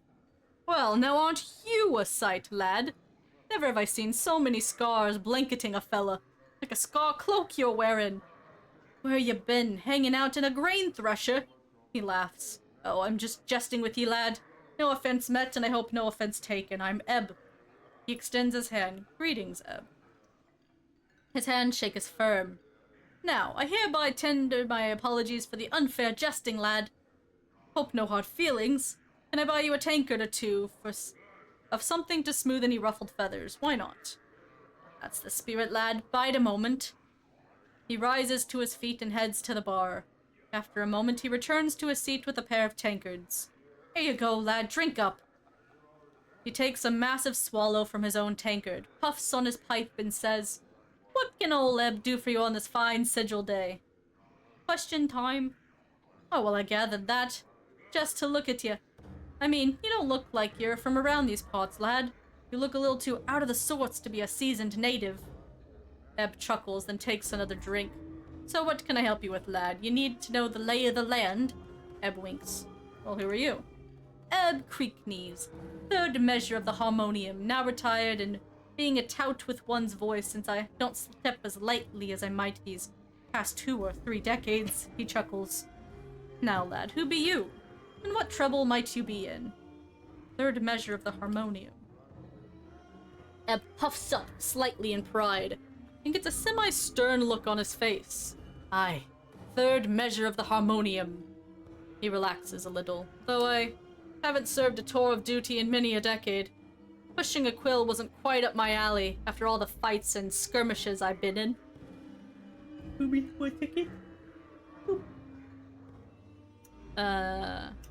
So I just bide my time, keeping tabs on things down here in the hive, and helping out a little where I can. And you look like someone who might need a hand. Are you in some kind of trouble, lad? What fights and skirmishes have you been in? Ebb rolls his eyes. More than I can remember, lad. Well, almost more than I can remember, leastwise. I did an all too long tour in the Blood War. That infernal mock-up war of lies on Terras. Far too many years in the Black Centuries War. Whoa. Ebb begins to tick off the wars on his fingers and count silently to himself. Then there was the Three Plains War, and many others. I even took part in the Harmonium War of Liberation. Oh, towards the end there, I was also in the Sigil City Watch. Some can argue that was more dangerous of them all. He laughs loudly. The mention of the Blood War feels like a cold dagger slipping into your heart. Tell me more of the Blood War. Ebb sighs, oblivious to your reaction. Aye, the Blood War. The most dangerous family feud this side of the primordial soup. A mean-spirited mob of fiends on one side, a batch of warmonger fiends on the other. It's the war that creation sparked. They've been digging into each other ever since. 2 sets of fiends warring against each other, eh? Aye. The Tinnery, vicious killers who care for none but themselves, and a Betezu war machine, all for law and order under their infernal rules. The whole mess spills out into other planes from time to time, and it's made the multiverse a less pleasant place to live. Do you know of someone named Farad? Farad? Ebb frowns, takes the pipe from his mouth. Now, lad, what you be wanting with a burk like Farad? I think I used to know him. Aye, well, the more's your misfortune, then. Mayhap forgetting some things is better for you, then. Ebb puffs heavily on his pipe. What do you know of him? Well, now, I don't know everything there is to know about old Farad, but I know some of the dark surrounding him. If you're determined to track down that spider and nail him to a wall, then I suppose I could spill some of the chant so you know what you're tangling with. He pauses to tamp his pipe. Farad dug his nest deep into Ragpicker Square not too long ago. Got a bunch of collectors and gangs together, and started what one could almost consider a collecting faction. Be that as it may be. Where can I find him? Well, lad, if you're looking for Farad, which I would say is pretty balmy of you, you're a little off the beaten path. You want to be finding Ragpicker Square. Chant is that Farad set up his kip somewhere in the square. Even an old fellow like me who's been around the ring a few times don't know exactly where. I figure that Farad wants to keep the dark on his location dark. If you're all bound and determined to find Farad, go to Ragpicker Square and try and dig up Farad's location from some of the locals. Try and be careful about it, since there's plenty in the square that would make a gut hop out of you as soon as look at you. Missing a journal. You're missing a journal? Was there more to the journal than just pages and words? Otherwise, I can't imagine too many bloods who would bother themselves with letters unless it was really hot and spicy. Not much use for books of learning around here. I don't know where you might find such a thing. Ebb puffs on his pipe, then he snaps his fingers. But you know, lad, if Farad is the one who scraped you off the Sigil Street, then he might know the dark of where your stuff is. It's most likely in his larder, if you ask me. A dead man is usually in no position to keep his possessions when the collectors tumble across his body. Tell me if... Do I ask about this place, I guess? You're in the Smoldering Corpse, lad. Not a pretty place to some, but it's got its own homespun kind of charm. Tell me about the patrons. Well, you got O. We've never talked to an O. Who is O? who claims to be a letter instead of a person. Some mercy killers waiting around for a criminal. There are Ebashai on furlough from the Blood War. A Getzerai over there who's been watching you from afar. Not too unusual, mind you, they're Piri cutters. An A-list down there, a clueless kid whose britches seem to be just a bit too tight, if you get my meaning. If you're wanting information on the plains, talk to Kendra and Ilborn over there. That's another person we haven't talked to. Heck, we got a lot of chit-chatting to do. He knows more than most in here. Who's the smoldering corpse there? Him? Oh, no corpse, lad. No dead or him. Near as we can tell, old Ignis is still alive inside that little roast spit. Near as we can figure, anyway. Ebb wrinkles his nose. He can smell damnably awful sometimes, too. Keeps me on the pipe to make sure it doesn't worm its way down my nose, it does. How'd he get there?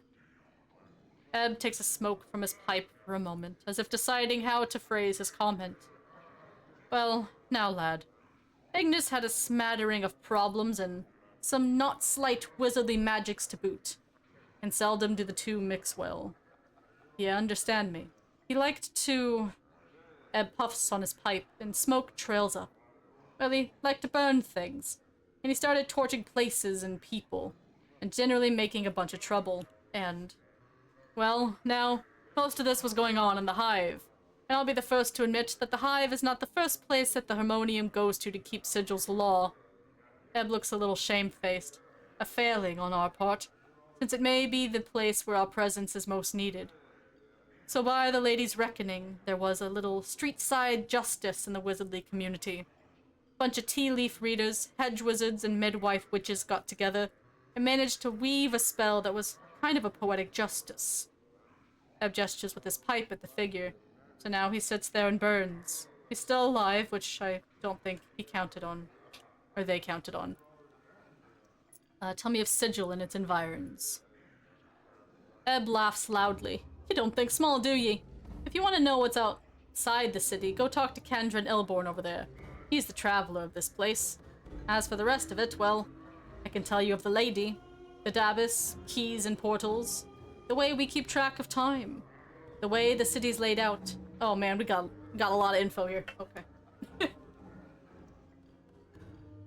We are getting that lore, damn it. Alright, tell me of the lady.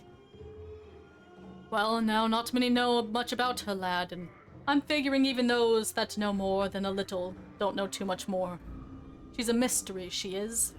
And even should you run across her, powers forbid, she's silent and deadly.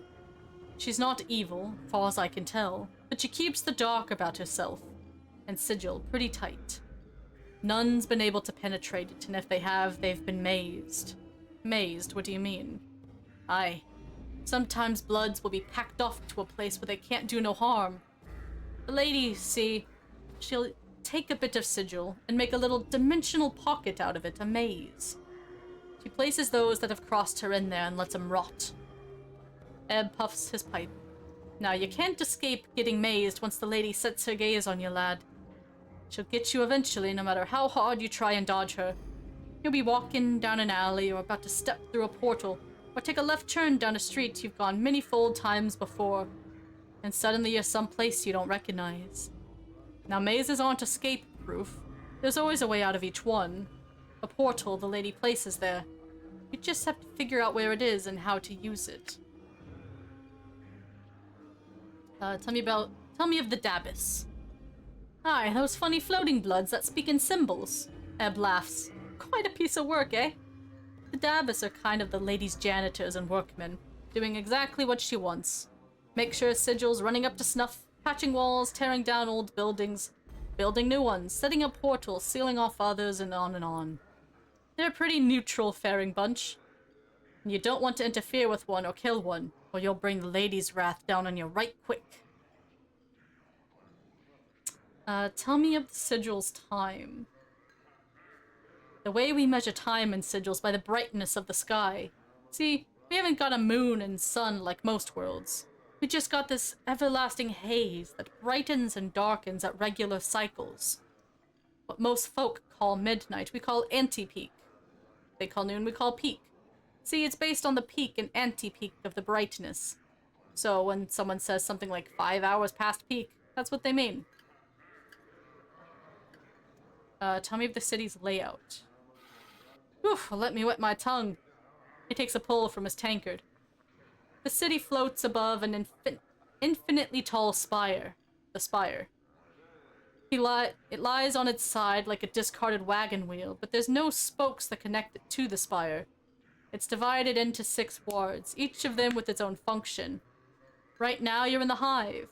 I think the purpose of the Hive is to be the squalor to the rest of the city's grandeur. He laughs. Factions, philosophical clubs, or gangs if you prefer. Divide up the running of the city between them. Were you in a faction? Heb raises his hand as if to stop you and laughs slightly. Oh, now, hold on, lad. I'm no has-been faction member. They say, and they're right, that once you're one of the Harmonium, you're a Harmonium for life. We're the Bloods that try and make sure Sigil stays out of trouble. No rock in the city down to a low No rock in the spire, no folks getting too over-enthusiastic about hurting each other. Keeping the city down to a low roar. We try and keep the peace, lad, and most times we do a decent job. Tell me of keys and portals. Sigil's called the City of Doors for a reason, lad. There's portals everywhere. Portals are, well, like doors that lead across the multiverse, except they don't look like doors. Instead, they can be any bounded space, window, door, pothole, picture frame, barrel loop, and spaces inside scaffolding, a wardrobe. Each could be a portal waiting for just the right key to open it and take you someplace in the multiverse. Now, keys. Aye, each portal has a key you need to open it. Now, while portals can be any bounded space, keys have more variety. They could be anything from a little tune you hum when next to the portal to dancing a jig, to being in the right mood, to having a piece of the place you want to go in your hand, and on and on. In my youth, I once convinced a girl that kissing a man beside it could open a portal to Arcadia. Turned out I was right, and many trips to Arcadia did we have. Many portals probably have never been found. There's some you can uncover just by asking people and getting the right key. Finding out the dark of a portal is the toughest part, but I warn you, lad. Portal hopping shouldn't be a pastime for a fella in your way. Nor should you be wandering Sigil after dark, neither. You'd be best to stick to the main ways and open peek and watch yourself. I think that's everything. Lovely. Now we just need to find O in this, cauldron or something. I'm sure I can talk to these guys, but I'm gonna pass. What is this? A door.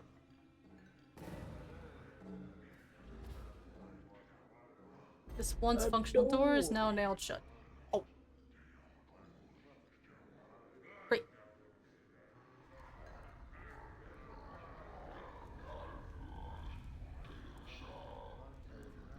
Where is... Oh. Yeah, he's so hot. I don't see an... Oh. Oops. Oh, here he is. Oh. Oh, and there's Canadrin. I will hear you. No, wait, that's that. Oh, oh, God, you can barely see this guy. Dude, he's like invisible.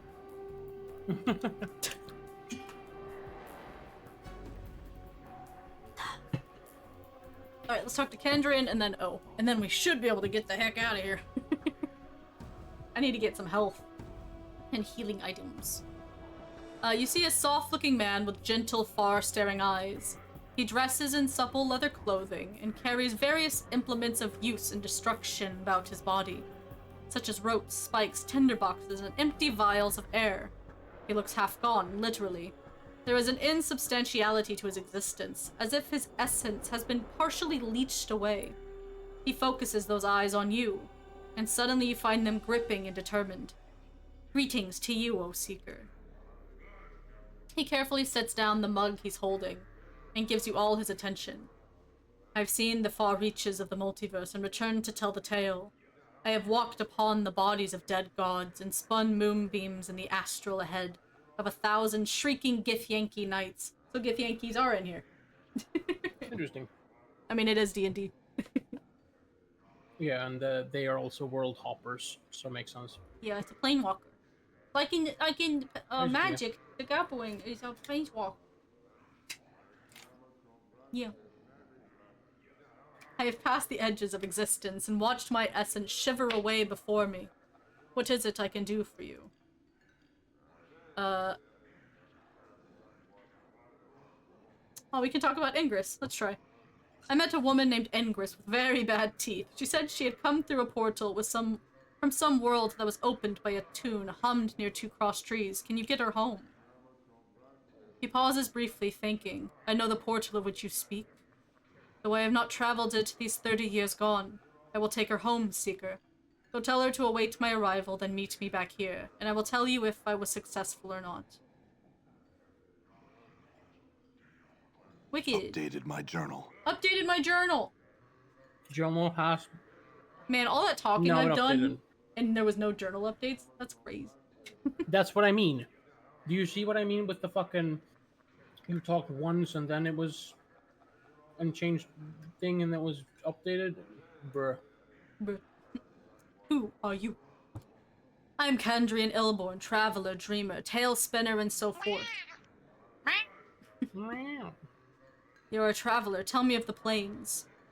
I am tired, Seeker. So tired. I am fresh back from negation. I will answer what I can for you, but I cannot promise that you will find satisfaction in the answers I give. What would you know? Could you hear of the outer planes, the prime material, or the inner planes? What's the difference? Oh, that's a big difference. The difference is true essence, Seeker. The inner planes are matter, substance, true physicality. They are the building blocks of the multiverse, for it is from them that all belief in the elements springs.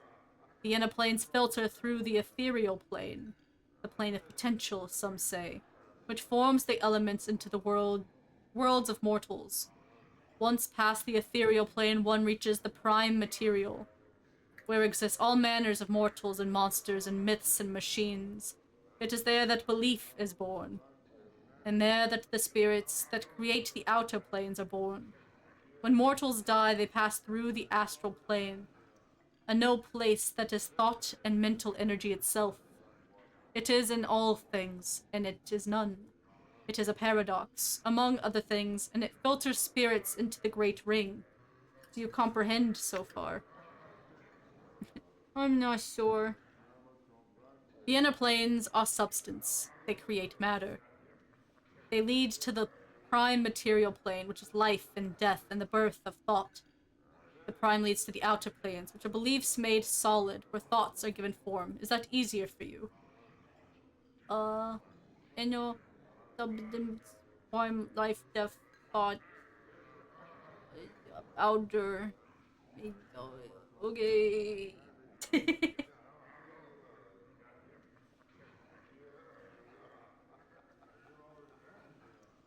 Interesting. Teriyaki. I love teriyaki. It's like my favorite thing. Like, teriyaki tendy sounds so good. Like, sticky and just salty, umami. Oh.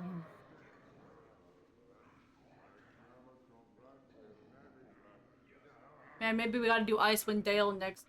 I need to play a game with no talking. Where I can just... Ugh, there's a reason I'm limiting these streams. Gotta rest the old yapper. The old Yes, yapper. one. Now, the outer planes. Where should I start? Do you know the cardinal rules of the planes, on which all others are based? Do you know about the composition of the outer planes? Do you know of the Great Ring and its divisions in our heart? Do you know of the individual planes? Each of these leads to the next, so it's best to start from the beginning.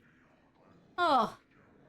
Dude, I'm getting way too deep in the lore right now. All this multiverse stuff. Ugh. Planes. Okay.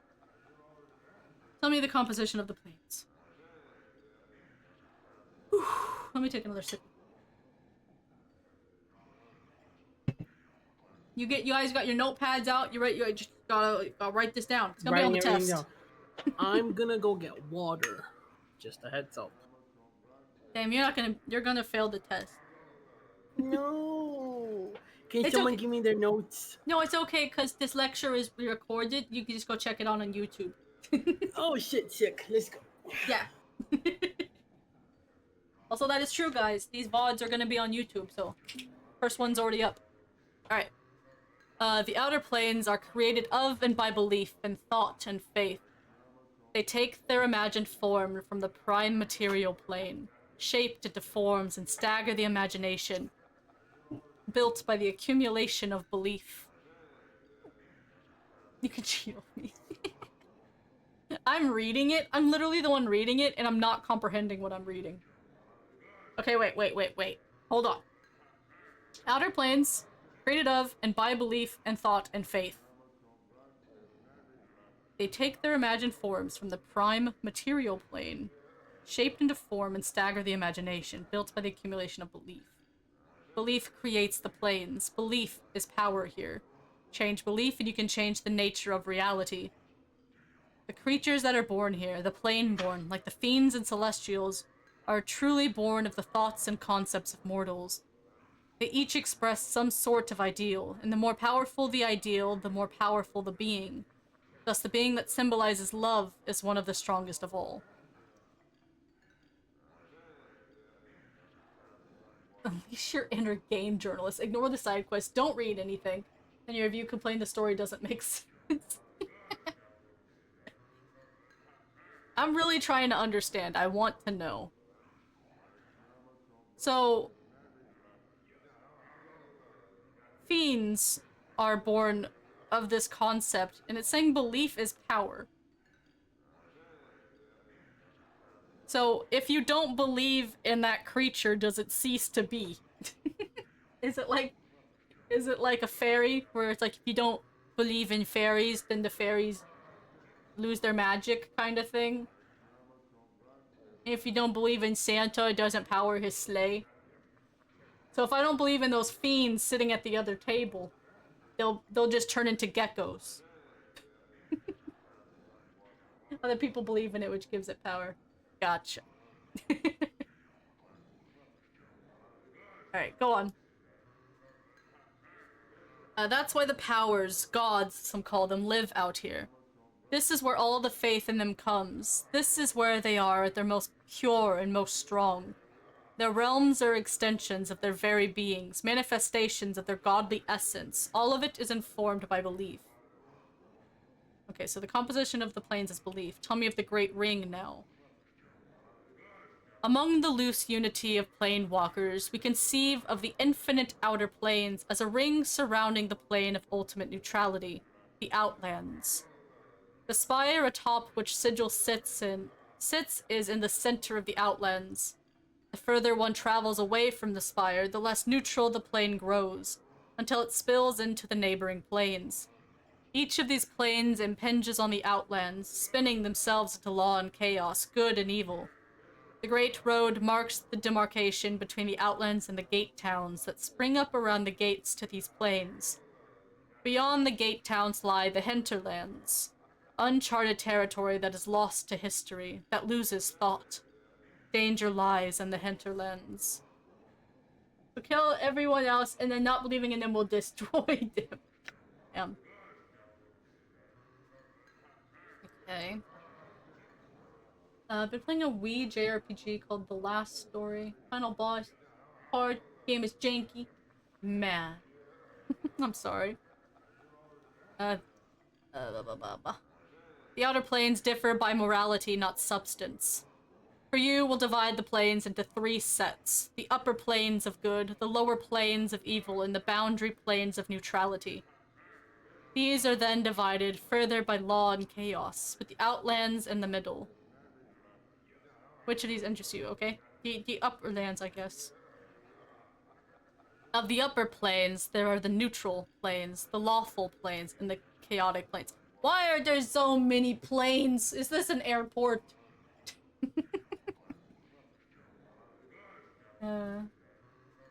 The dumbest thing I ever read. Is it dumber than Resident Evil 5 final boss? Cause that's pretty dumb. Go punch a rock. Anyway, the neutral planes. The neutral upper planes contain the Beast Lands, a place of neutrality and goodness, with a slight tinge of chaos, where the animals rule in the eternal noon and night. They hold Botopia, twin paradise of industry and labor, where all work toward the good of all, and Elysium, the sweetest plane of goodness and calm I've ever come across. Alas, right now I'm not well enough to enjoy any of their restorative effects. What would you hear of now? Tell me the rest of the upper planes. I can spoil it if you want. I mean, I don't know if I'll ever get to it and if I'll remember it by the time I do. Sure. I won't read aloud what you post, just in case anyone reads this and they want to avoid. Or any watches this and they want to avoid the spoiler. So. Let's do the lawful planes. Kandrian gives a small shudder. I am not the best person to speak of the planes of law, he says. For the innate structure and ultimate patterns they impose frighten me. I steer clear of them because I value my individuality more than I value the knowledge they'll bring me. They'll include regimented Arcadia, nearest of the good planes to the unbending order of Machinus. And Mount Celestia, home of the Archons. Archons? An island in the Silver Sea. Chaotic planes. These are where I feel at home, though I steer clear of Ysgard, for the most part. The endless battles and tests of metal among the floating earthbergs of the plain don't do much for my disposition. Arborea, though, he sighs. The mountains are taller, the air clearer, the rivers purer, and the game larger than anywhere else. It is a true paradise. A place where passions run high and the wine never ceases to flow. When I have recovered enough of my wits and myself, when we have done with the outer planes, you should ask me of the inner, and I will describe my journey to you. I will return to Arborea's bowers and glades, and lose myself for a time. Take me with you.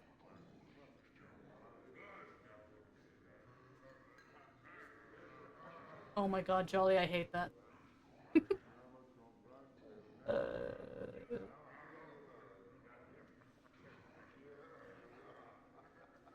How many more of the planes of the Great Ring? Let's do the lower rings. Like the upper planes, the lower planes are divided into lawful, chaotic, and neutral. Each of them varies in terms of horrors, and what those horrors do to a traveler's spirit. And all of them are best avoided. Which of them would you like to hear? The neutral. The neutral planes, eh? They're vile. And barely understandable. And the more insidious on their own than you could ever imagine. Take Gehenna, for example. 4 volcanoes in stages of dormancy floating in an infinite void. Each of them somehow alive. And each of them wanting your soul by whatever means they can get it. Populate it with Yugoloths. The worst of the fiends, in my opinion. And you've got the place. The plane of ultimate evil, at least, that's what they call it, is the Grey Waste. A no place that drains color from your body and spirit, stealing away your apathy. And it is the site of the worst battlegrounds in the war down there. Don't get me started. And then you've got Carcery on the chaotic side. Tell me about Carcery. Ah, Carcery. In its poisonous jungles, acid swamps, destructive waters, strung like a string of rotten pearls nestled within one another. He pauses and looks at you carefully, again fixing you in place with his eyes. Remember this, Seeker. Carcery is a prison. It's like being incarcerated. Anyway. Home to the Geraliths, one of the most dangerous types of fiends there is. The strength of the prison is the strength of the captor, as strong as the prisoner lets it be. Destroy the prison keeper and a body can escape the red prison. There is almost no other way out. Not when the gates close themselves against you and watch you spin off into the vast space surrounding the orbs. Be wary of Carcery, traveler, for its bonds can be greater than the flesh. Updated my journal. Frog's not here! Ah! Jolly, would you do an exclamation journal? I'd appreciate it. Aye, the Blood War. At the name, your blood feels as if it freezes in your veins. Illborn doesn't seem to notice, wrapped up as he is in his memories. Two armies of fiends smashing together pointlessly across the lower planes, slaughtering mindlessly in the name of law and chaos. They'll aggrandize it, of course, but in the end it's about hate and stupid endeavor that aids none and harms far too many. Maybe the rest of the lower planes. Lawful now, right? Yes. As much as I detest the order of the lawful upper planes, at least they present a modicum of goodness. The lower planar counterparts, though. Acheron's a place of ricocheting cubes that never see an end to battle, swarming with the souls of dead humanoids. Bator shivers involuntarily. Bator is a place best avoided. Those Batizu, the fiends in the corner there, are but the merest expression of the deviant corruption embodied in that soulless machine of order. If you want more, talk to them, but remember, all that is bad about bureaucracy and order originates from Bator, and it spreads like a stain across the hearts of mortals. Though there is some knowledge to be found there, it is rarely worth the spiritual rape the plane inflicts. Jesus. Let's do the chaotic. The Abyss isn't some place you should consider going. Where Bator is all orderly, the Abyss is full of chaos and change, and none of it's pleasant. When it becomes something that approximates normality, that's when you should be most wary of it. It's home of the Tenerii, what most primes call demons, and they've got that name for a reason. They are unpredictable and murderous, and the few you can trust are few and far between. The few I have met, who I trust, I still don't trust entirely. They are creatures of chaos and evil incarnate, and if they're putting on a friendly face, who's to say it's not part of a larger agenda? More of the planes.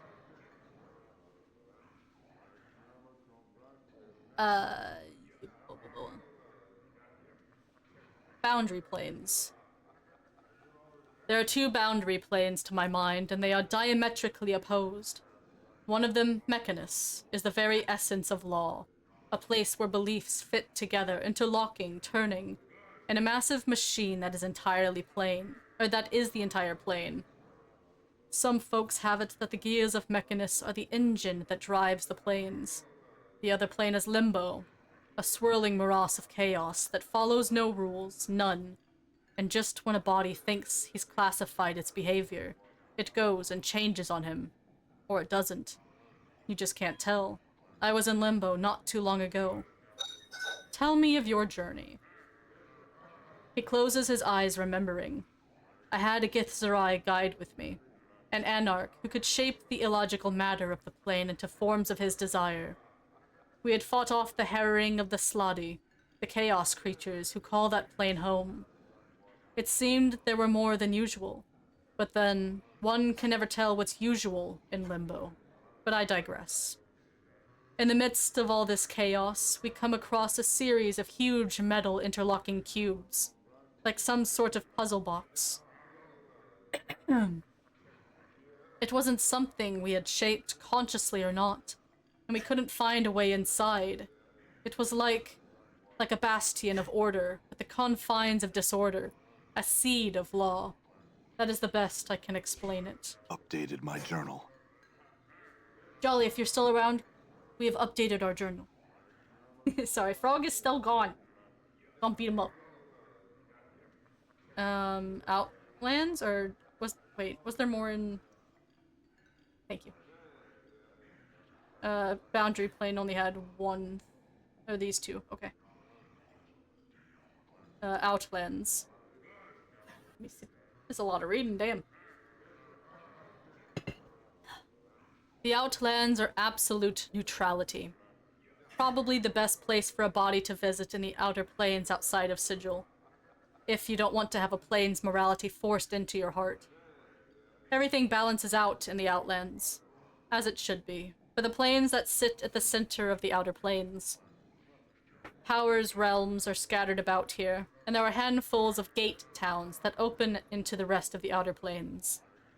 The gate towns usually mirror the philosophy of the plane their gates open onto. And if the balance of belief isn't kept in the town slips into the nearby plane. It's a bad situation for everyone. Because few of the folks in the town really want that change. But enough of the Outlands. What more would you know? Have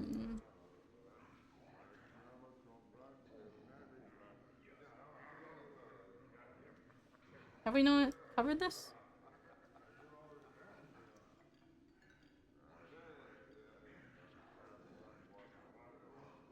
We did outer and inner planes, right?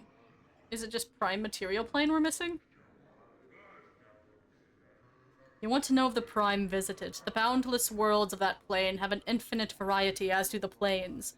But I cannot encapsulate them as I have here. Suffice it is to say, they are the birth of the outer planes. The children of the inner, and they hold limitless potential within their boundaries. What it says about negation? His eyes cloud over. I went to the inner planes to discover my true essence. I made the mistake of visiting the negative material plane in order to understand my body's urge to decay and the cycle of death and life. I thought myself protected against the ill effects of the plane with my magic, but I was wrong. The blackness of infinite nothing pressed on my soul, and I was beset by shadows that sought to snuff out my very soul. I lost my way for a time. For an eternity, and nearly lost my existence. And I could feel my essence falling away from me, and am even now half gone. Never will I return. How did you survive? My journal. Frog, I've updated my journal. How did I survive? He smiles tightly. With the piece of nothing that held back the nothing. Nothing can stop nothing, you know. And so I carried nothing in my hand to protect me. Do you plan to journey to the ultimate negation yourself? You have the smell of desperation about you, and so I make you this gift. Hold it in your hands when the shadows press in, and it should protect you and your friends somewhat, should they remain close to you. He passes you a small black token that looks as if it has no dimensionality to it at all. Oh. Oh my god. You know about Farad? Farad grew up to be a collector. How long ago was this? When I set out last, he was but an officious stripling in one of the upper wards. Time does change some people. No, Seeker, I don't know Farad anymore. I'm willing to bet. Looking for my journal. You know, journals, but for my own. That has crumpled away into nothing. My apologies. Oh, I'm done with you. That killed my throat so quick. The yapper. I just read an entire novel on planes.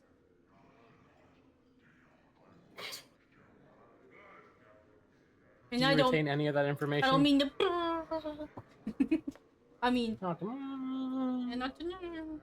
That's how a plane moves. Yeah. I mean, kind of. It's riding wind currents. Anyway, you just don't notice it. That's what turbulence is.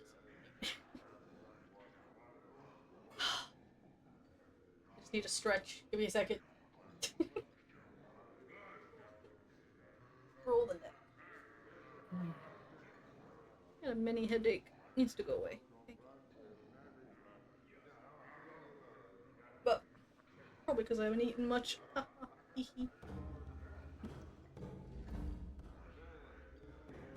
Okay. We have one last person to talk to in this Your path accursed is bar. mine. Oh wait, we only have one person. What's up, Chief? Done. Done. We need to talk to... Oh! You see a man standing stock still. He isn't moving a muscle.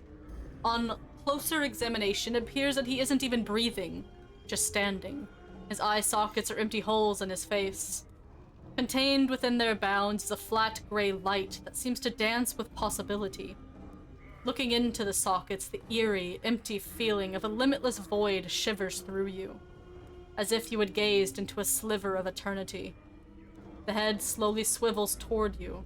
You notice that no muscles appear to move under his skin as he turns, and he speaks in a pure bell-like tone. Well met, traveler. You have forgotten again, haven't you? Do you know me, stranger?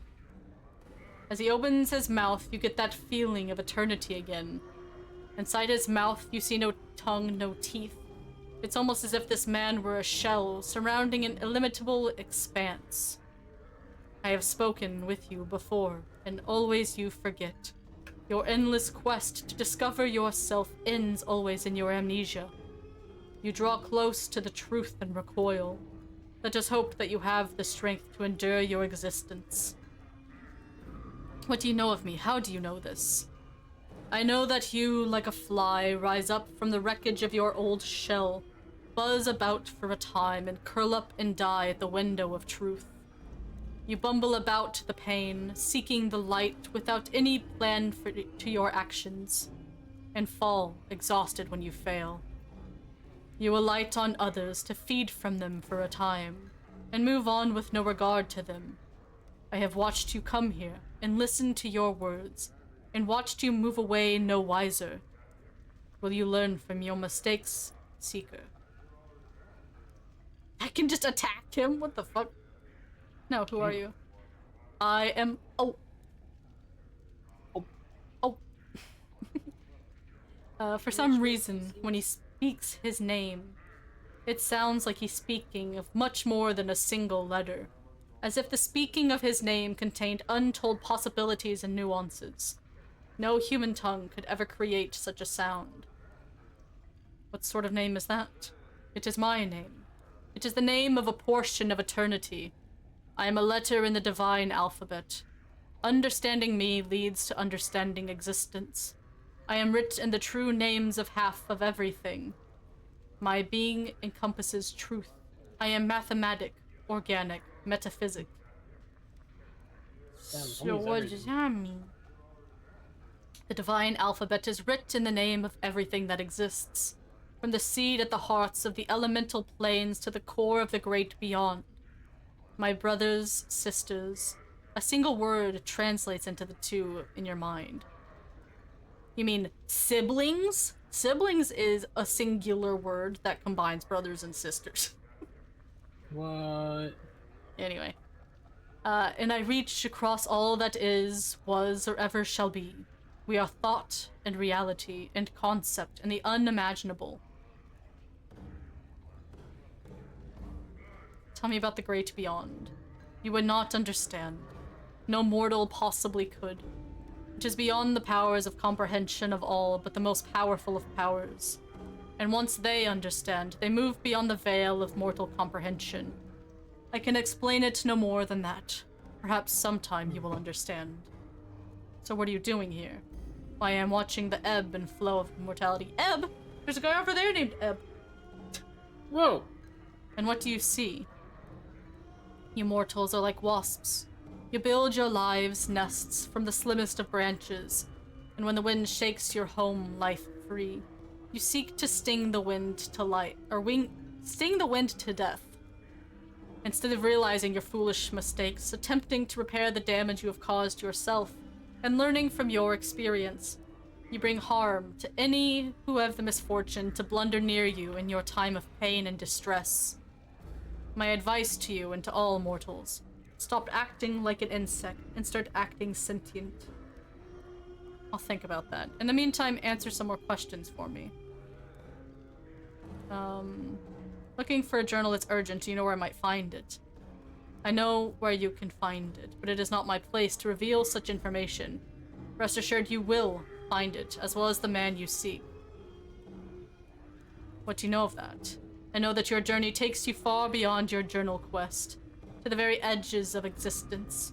You will struggle for your life and your very spirit, and I do not tell you any more regarding this.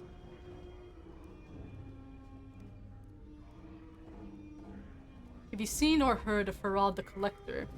I know where he is. I can give you only one word: nearby.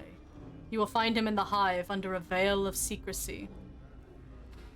That's all your answers seem to be under as well. Can you give me an answer to another question? Probably not. Tell me about yourself. It's the same thing. What are you? That doesn't mean what. Anyway. Who are you? Farewell. He's just a riddle man. He's like, I know your future, but I ain't gonna tell you shit about it.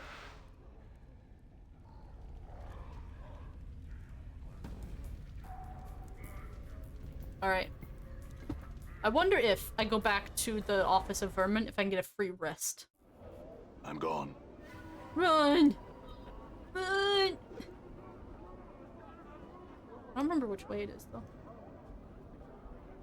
Why does everyone want to hurt me?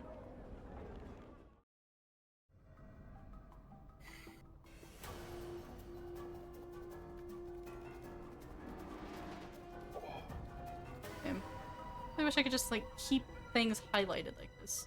Like doors. And Baldur's Gate is a little squiggly symbol, but it's not here. Yeah, that is.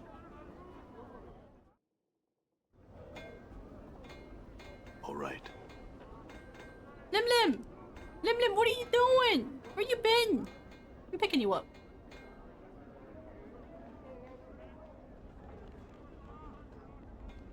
I don't trust him. Come on off with you then, let's go. Oh, I got that outdoor over there. Is that who you want, dear? Give it to me. Wait, I'm here, so I can buy. Are you coming then?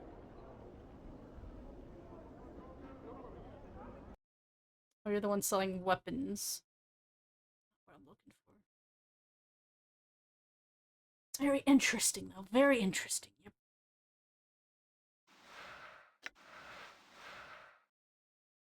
I like that battle axe. Appreciate it.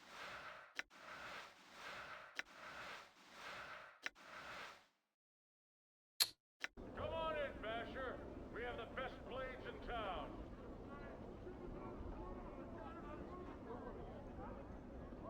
Ugh, I can't remember. You. Squirrel. I wish you sold blood clots, my guy.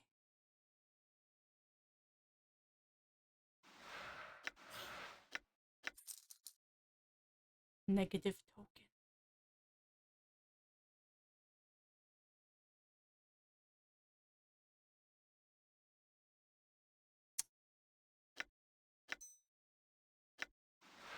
Oh, I can change the amount. Very good.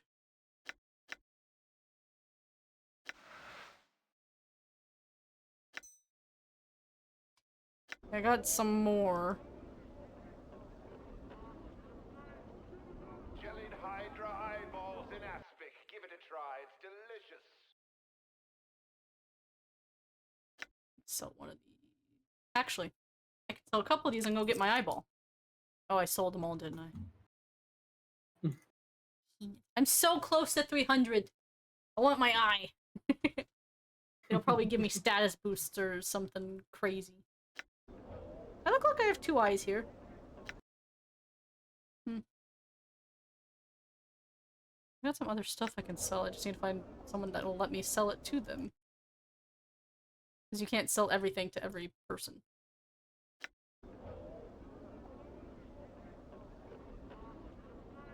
Who will buy my rings?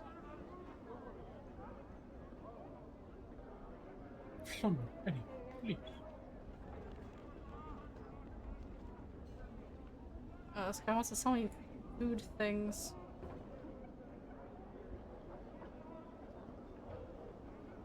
Fire seeds, root, pear, petals, bread, shift, spice, sea plum.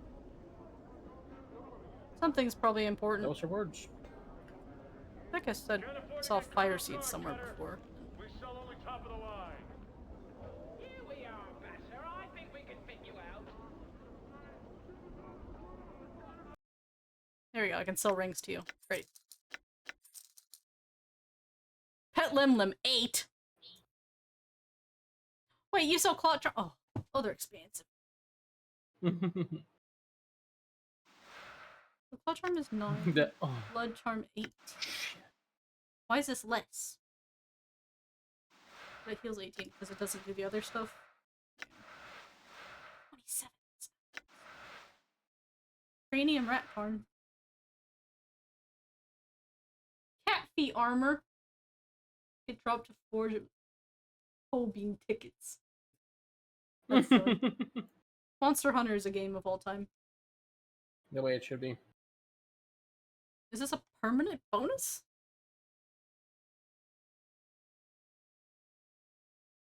Consumed. Oh, gains a temporary increase.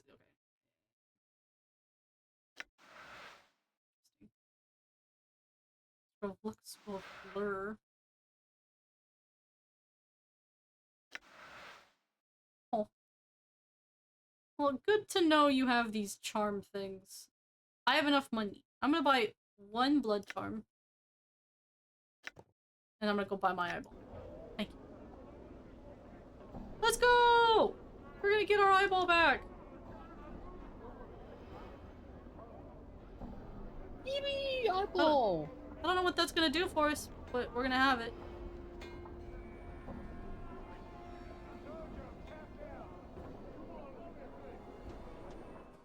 Oh, it was right by the place. Oops. Here. I want my free rest. Done. Free 8 hours remaining.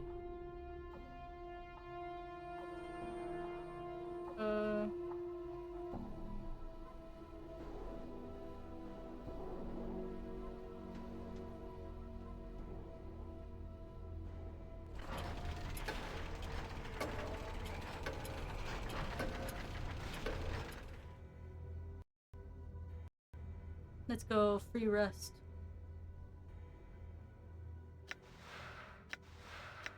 Means it's probably nighttime, which is scary, but meh. I'm We gone. go. How do I?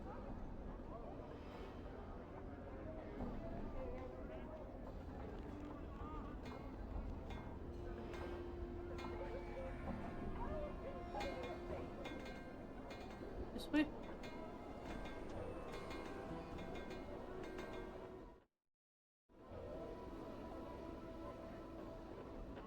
My brain I'm just went gone. burr.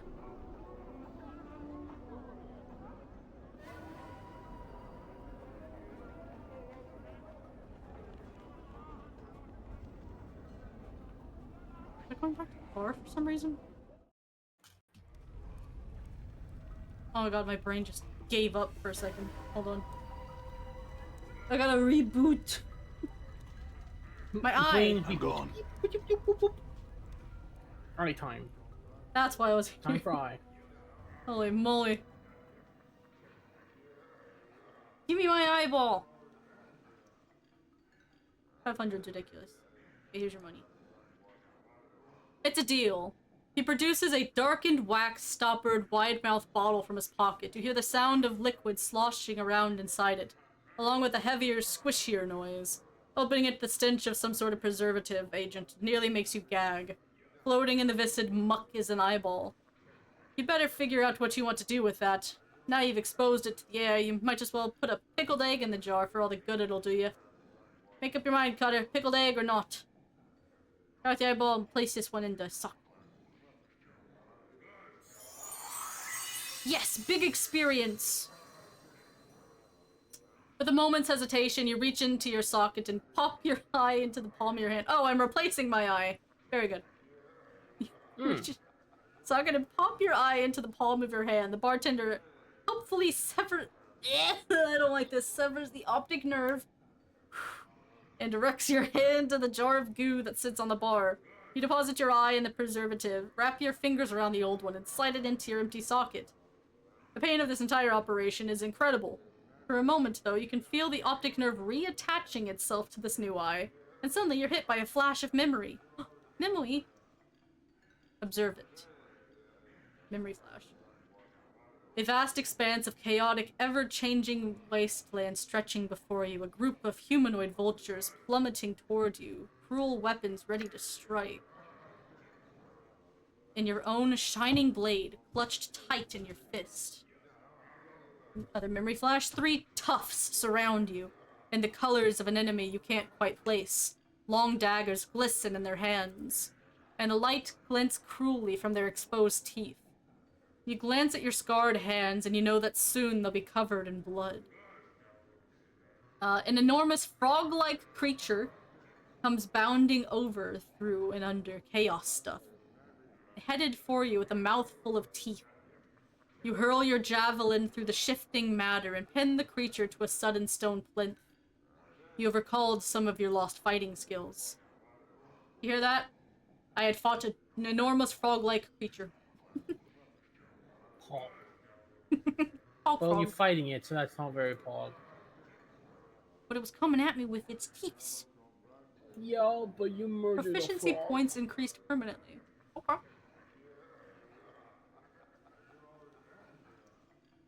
Peace out, dude. I got a new eyeball. Freaking sick. Later. So we need to go find Ingress and tell him about the dude and then come back, I guess? Is a thing? Done. Don't attack me! I'm busy. Oh, and we also need to write on the monument.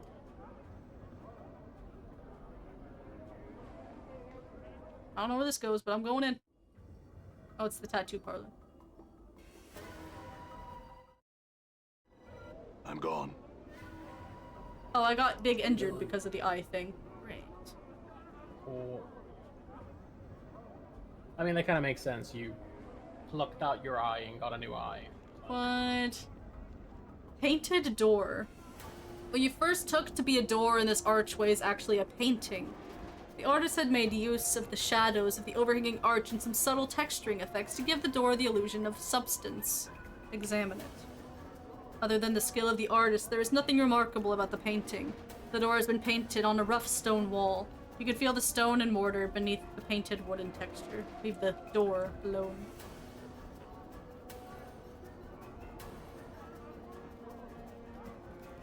Hey, we're being watched, Chief. Just look natural. Casual. Oh, starved dog mourns for trees. These guys are assholes.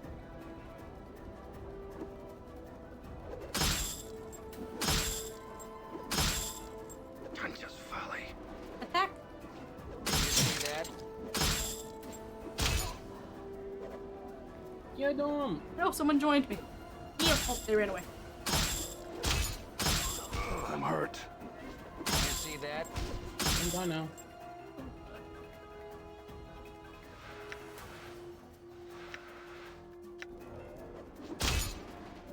I'm hurt. Ah! You're doing some scary shit.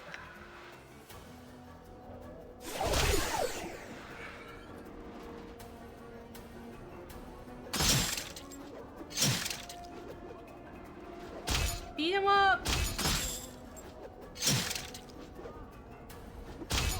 Yes. Good job. We could probably level up. It's been a while. Right? Guess you've gotten a lot of experience, yeah. Yeah, I don't have a level up. Ow! What the? Where's my experience? Next level is at 1600. I'm at 12. Okay, it takes a long time to level up. Got it.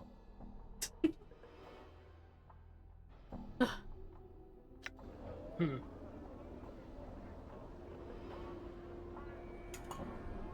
Have you got the kid? Making a big hole to level up. Damsel in distress. I beg of you, help, please. You're Have you got sus. the kid?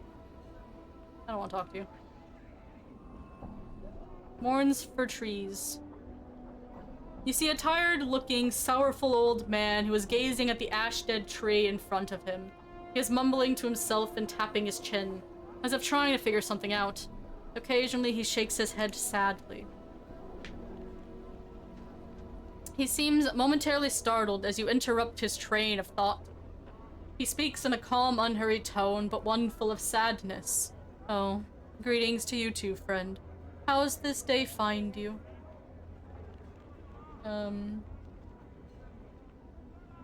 finds me miserable.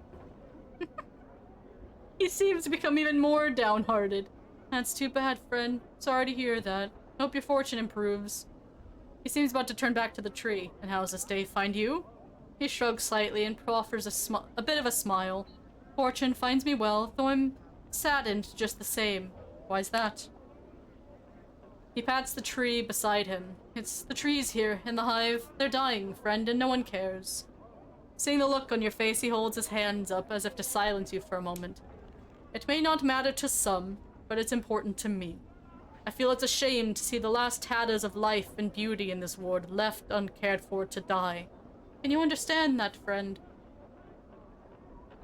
Yes, you're right. It's a sad thing. He seems surprised and blurts out, Really? Oh, I mean, wonderful. Perhaps you would... He pauses and seems suddenly suspicious. He recomposes himself, speaking in his usual slow manner. In any case, that's good. I suppose you have some questions for me now. No, not yet. What were you going to ask? For the first time, the man seems genuinely happy. Beaming, he explains, It's difficult for anything to survive here. Just look around and you'll see what I mean, friend. I'm not sure if it's possible for the trees to thrive here, even if they somehow were to get enough light and clean water. Go on. He nods enthusiastically. But if enough people care, really want them to live, I just know they'll survive. They'll turn green again and flourish. You could be right. We learned about the plains and the belief, and if we just believe in it, it'll work. But if we believe in it too much, will it teeter towards the outer plane? I don't know. Or towards the other side of the plains, because if you push it one, it was gonna fall down. I don't fully understand everything. They keep mentioning that where we are now is kind of like teetering on the spire, and then the guy said like it could end up falling one way or the other kind of thing. I don't know. If it became too much like the other planes, I guess. Yes, is how I understood it. That probably just sounded like a bunch of malarkey and gibberish. But I know what I meant in my head. I am right, I'm certain of it. A sense of conviction surrounds him like an aura. He seems so unlike the man you first spoke to. That's all I'd ask of you, friend. Just care for them, hope for the recovery. In time, should enough people want it, it'll come to pass. Can you do that for me, friend? Sure. Experience! Excellent, my friend, excellent. I thank you. You've given me back my confidence, my purpose. Perhaps I can find others like you who'll listen. Perhaps we'll make a difference. What about your companions, friend? Would you speak to them on my behalf? Dakon? Could you help this man? One finds your request most intriguing. Trees in the hive. Like cities in limbo. They would stand as a testament to the will of the people not to bow to that which would surround and devour them. To take what has been thrust upon them or left behind and make good of it. I too will care for these trees. Thanks. Mort, what do you think? Huh? Oh, yeah, Chief, sure, whatever you say. I'm serious, Mort. Can you make the effort? Mort looks at you for a while, silently, then nods. Yeah, I can. If it's that important to you, I'll do it. Thanks, I had some question warns. Any change in the trees yet? Nice! Yes, friend, there has been. It's so slight that you can barely see it, but look, fresh sap from the trunk. It's been 2 seconds, but because we believed in it. It's getting better. And a handful of new buds. It's only a matter of time now. I thank you for giving me my hope once more. Questions. Well, who are you? I'm called Mourns for Trees by the people here, friend. Why are the trees dying? Just look at your surroundings, friends. Can you imagine anything having an easy life here? And besides, the wretched conditions, the Dabus rarely come to this part of Sigil. Dabus. You know Dabus. Surely you've seen them. They're the lady's servants. Blah, blah, blah. We already know this. Why don't they come here often? The hive's a dangerous place, but that's not it. The Dabus have the lady watching over them, and no one's foolish enough to tangle with her friend. I suppose it's really all on account of Fel. Why Fel? But I guess I'm asking who is Fel. Fel, he's, well, friend. I'll just say he's the only Dabus that doesn't serve the lady. I don't know the whole dark of it, as they say, but he's shunned by his fellows and lives here alone in the hive. He runs a tattoo parlor, but most of Sigil is wary of the place. What's there to be wary of? Well, friend, since he turned from the lady, many people think it's just a matter of time before her shadow falls on him. No one wants to be about when and if that happens, I'm sure. You don't have any idea why he came to be shunned. Like I said, friend, I'm not too sure.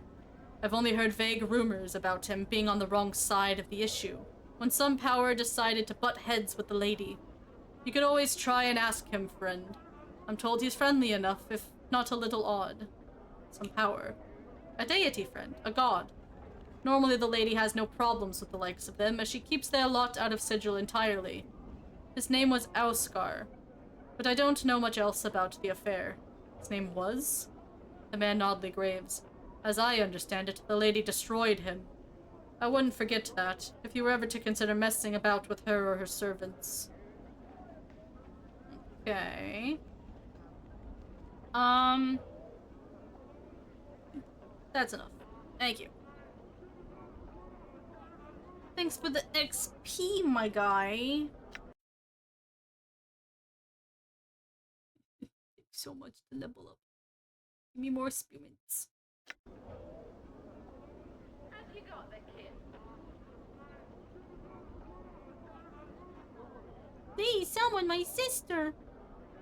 Fuck your sister. I don't trust them one fucking bit. Yeah, it's guaranteed a fucking so, Ambush. yeah, the big ambush. Oh, was this? What was this? All right.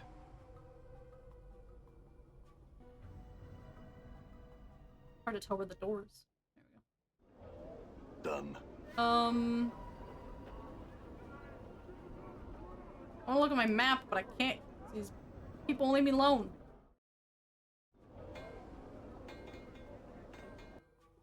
I want... not that. Oh god, my map is like stitched skin. That's fun. Lovely. Buried village. Sugar Square Hive. I'm like here. I want to get back to by the mausoleum. So it's to the right, just how?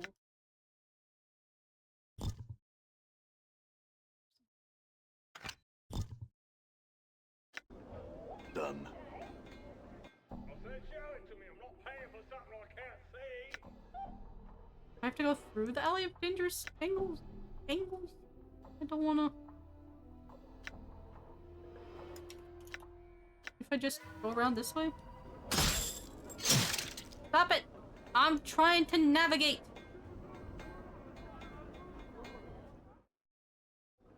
Place I'm gone. confuses me. Ugh, you're all awful. There's so many.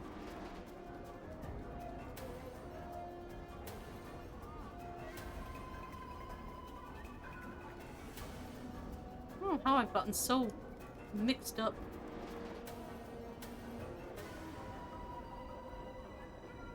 This isn't a way out?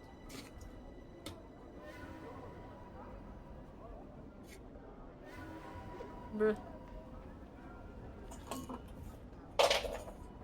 I actually just don't...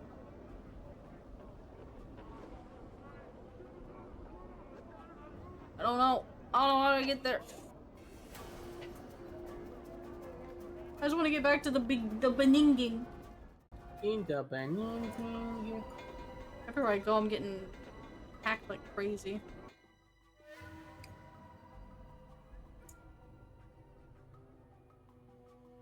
Maybe I have to go through the I'm fucking gone. dangerous alley. I don't know. I don't remember. Hmm. There ain't no way though. That's not where I came from.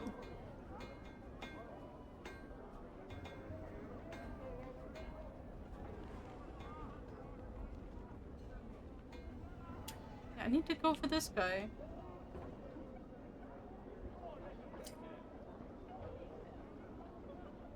Can't afford to get cut off. I've never been this way. See?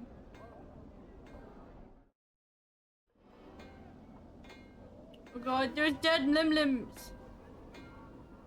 I don't want to be here.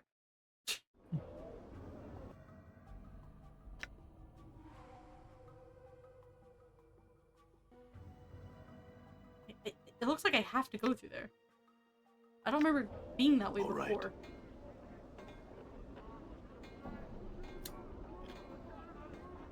This game's navigation sucks.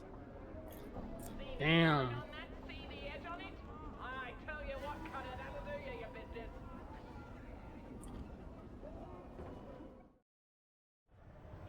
No, this isn't the way I was, because I've never been here. All So right. it's like... "Brr."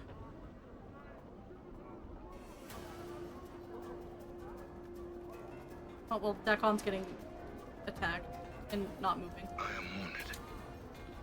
Yeah, well, maybe you should have ran away like the rest of us. All right.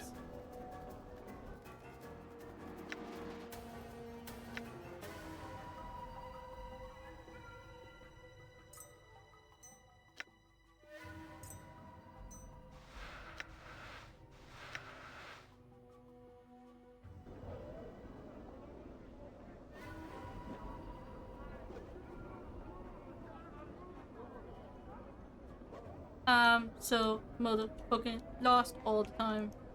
Do I go through here?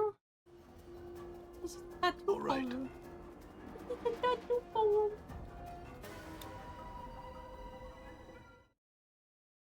Done. There's just no way. There's no way I'm this lost. Like, how have I not seen the way I came from? And why can't I go anywhere without being attacked?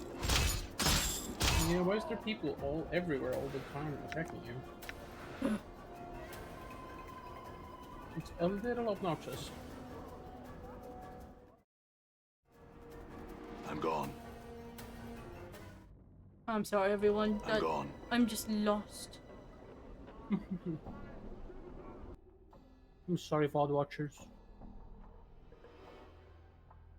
It just doesn't make any sense.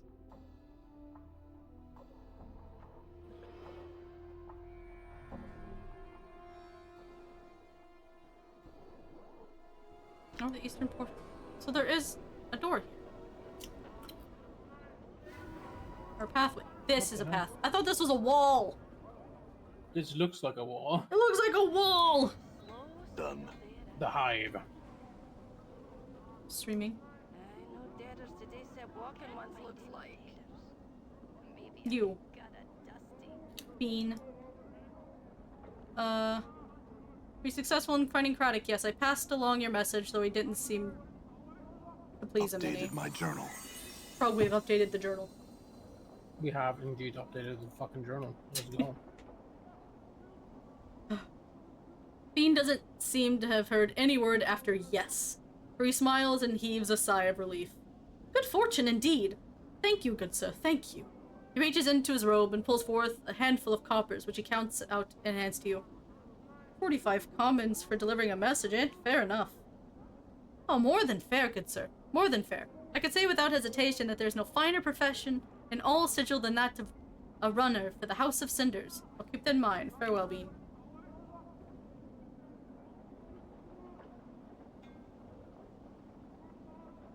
Let's see. And then we need to talk to this guy. I'd like to bury a name. Updated Essanon. my journal. We have updated our journal. You're correct. The coppers fall into Death of Name's hand, and he tucks his arm back to his side. His eyes, now suddenly alive, roll to the back of his head and then snap forward and begin scanning the monolith and walls of the memorial area. He catches sight of a spot on the wall, and he quickly scuttles over to it, punches down, and begins to chip at the wall. He stops a few moments later, hops up, and returns to you. Buried. The word has a finality about it that makes you uncomfortable. Thank you. Farewell.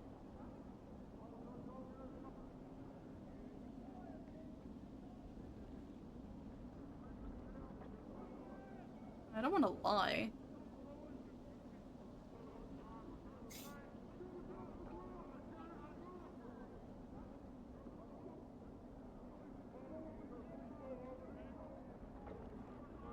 to claim a slice of this rock via name.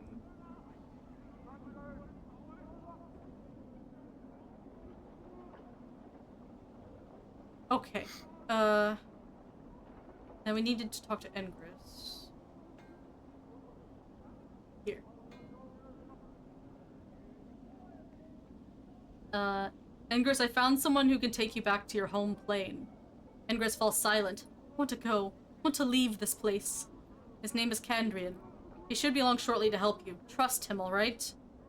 Engris says nothing, merely nods quietly, her teeth chattering inside her mouth. I'll go back and meet Candrian at the smoldering corpse bar and make sure everything turned out alright. Be strong, Engris. Updated my journal. Updated my journal. Updated your journal. Updated my journal.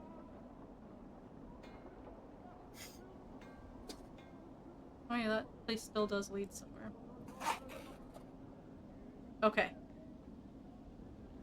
So we need to return to the bar. And I think I sent on? Done. This place is new.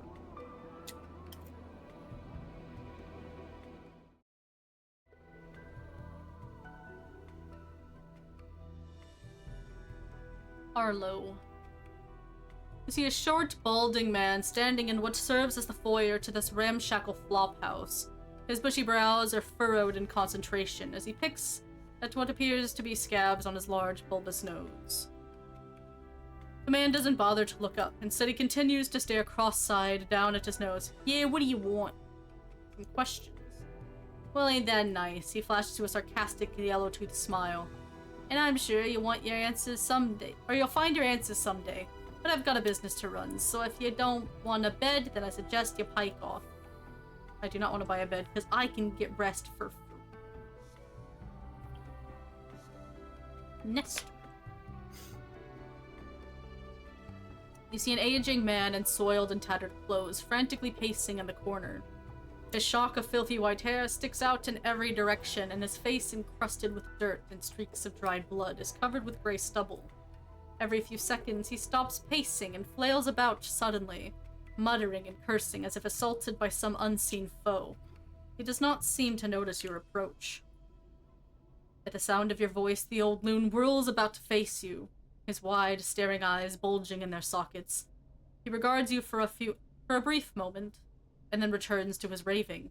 No, no, no! It's not you! Ho ho! But soon, yes, soon! Who are you talking to? The old man seems oblivious to your presence. Ho ho ho! You'll come, yes, you'll come, and old Nestor will be waiting. Oh my. I'll do what now? Are you alright? No! I'm also not alright.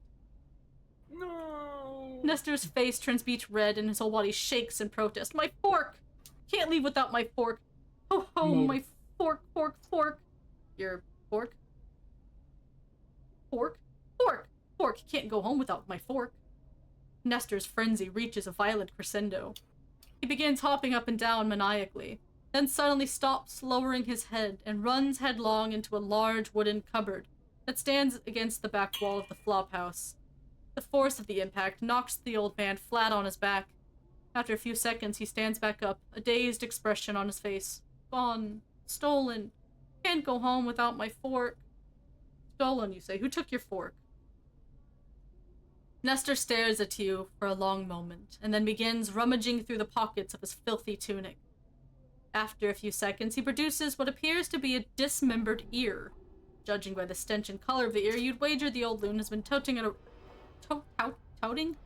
around in his pocket for some time. You have my fork, don't you? Don't you? Hoo-hoo. He holds the air close as if speaking to it. Bring back my fork. Maybe I can help you? Waiting. Hoo-hoo. He shakes the ear violently as he shouts into it. Wait till you bring it back, then I can go home. Alright, I'll find your fork. Updated Farewell. my journal. Updated my journal. I'll find your goddamn fork. I probably won't find his goddamn fork. But if I happen to...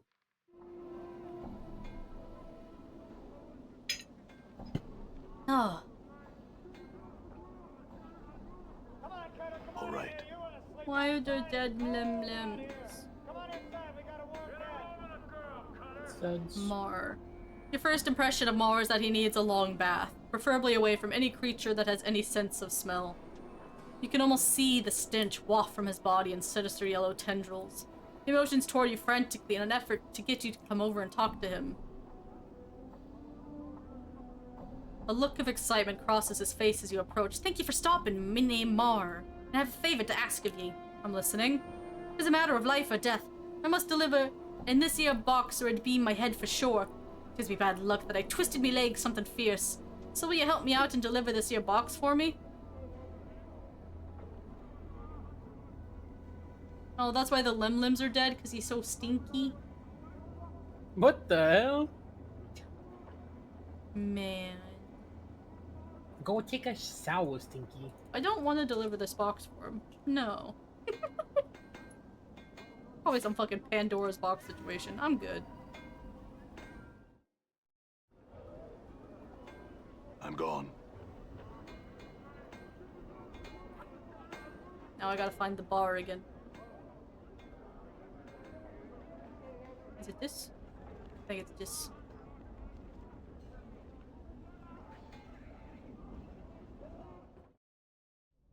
It's not this. This is the House of Vermin Control.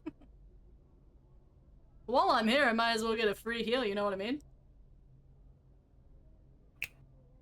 Ah. Hey.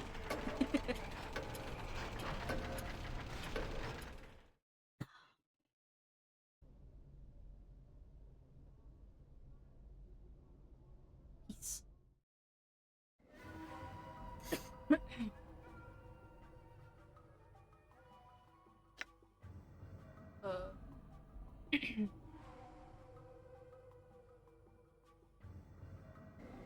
I'm gone. Navigation's not my strong point.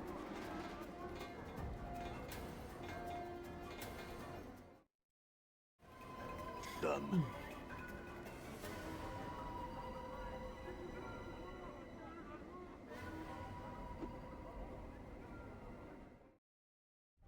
I'm back. I'm gone. Alright, so we gotta talk to Kendrin. Updated my journal. Updated my journal. I was on it. The journal has been updated.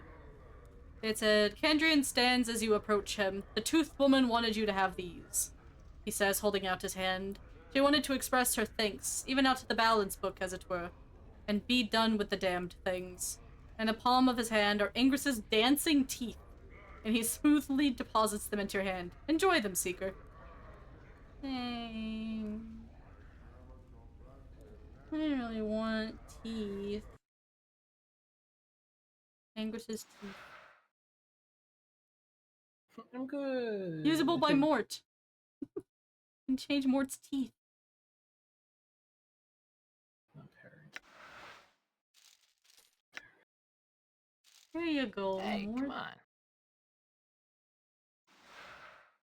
1 to 6 questing, wow. Examine Ingris's teeth. You can't shake the resemblance to ivory bugs. You get the feeling that they are looking at you expectantly, awaiting some command. Want you to do piercing damage? The teeth elongate into sharp fangs. Oh, so can they, like, change from piercing to crushing? Oh, interesting. Yeah, you can change them from piercing to crushing damage. Huh. Oh.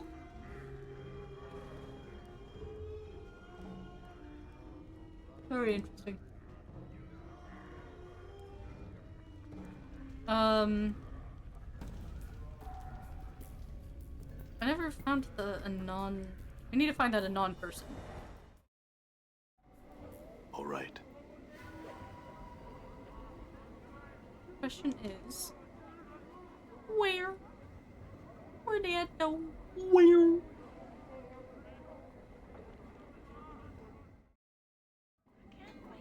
Done. Where? Maybe I can get that dusty.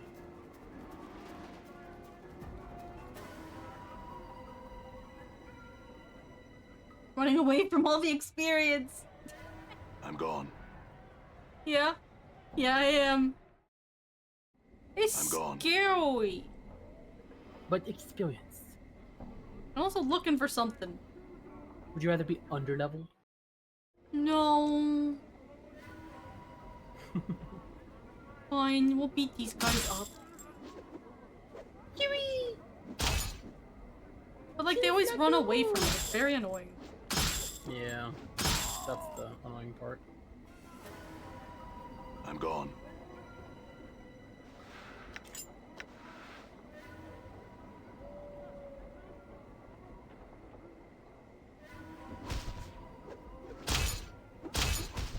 The rock sings true.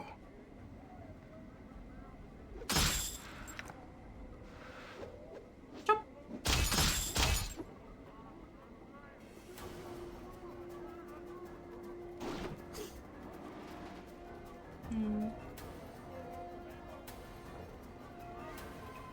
Where's Cryo Man?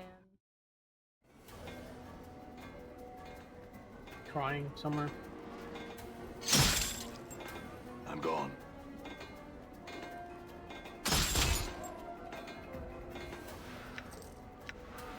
Come on off with you there, let's go. Alright, Governor, let's do all of it. Oh wait, Ash Mantle? Who are you? Okay, I was trying to talk to someone. Did you see that? Anyway. You see a dustman in long black robes and a pale face. Unlike the dustman you saw in the mortuary, however, this man looks confused and is glancing about as if looking for something. When he spots you, he raises his hand to attract your attention. The man seems relieved that you are speaking to him. He bows slightly. Thank you for hearing me, traveler. I am known as Ashmantle, one of the Dustman's sect. I was wondering if you could direct me. I don't know the area very well. You want directions from me? And I'm looking for a certain establishment, a bar, that those of my sect frequent. Do you know of such a place? It's by the mortuary. Orient yourself by the mortuary front gate. Walk directly southwest. Thank you very much, traveler. I appreciate your kindness. The people of the Hive are really helpful in such a matter. I don't know.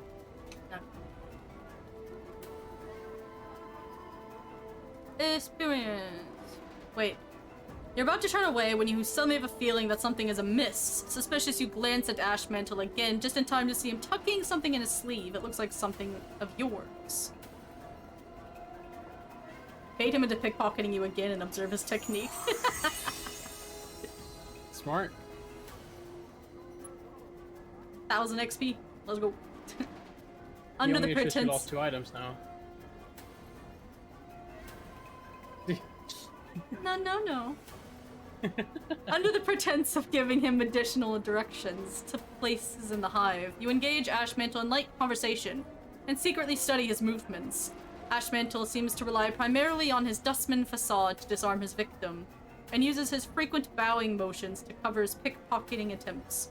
You make a mental note of this technique just as he makes another attempt to reach into your purse. Grab his hand. Your hand snaps out and wraps around his wrist in a crushing grip. You see his dustman facade crumple, and he snarls as he tries to tear away your grip. Unhand me, dog, or I'll call the guards! Give me everything you have, thief, and I'll let you go. Ha! Looks more irritated than anything. What gave me away? Your skill in picking pockets needs work. Now I have some questions. Not really a question, but give me everything you have, or I will kill you. The man's eyes narrow. I have nothing on me. You were my first mark of the day.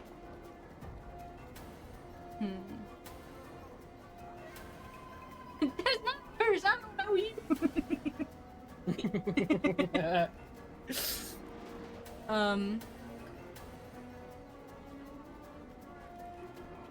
Nah, I'll be truthful. I'll kill you. Now you're just not. Now you're not just playing dumb, you're being dumb. Give me what you have, or the collectors will be scraping a new body off the street. He grunts, gauges you for his chances of taking you, thinks better of it, then touches the lining of his robe. With a sharp jerk, he tears a part of the robe and pulls forth a small bit of copper stashed there. He hands it over. You don't think you would have found it if he hadn't revealed it. That's all I wanted prepared to die. Damn.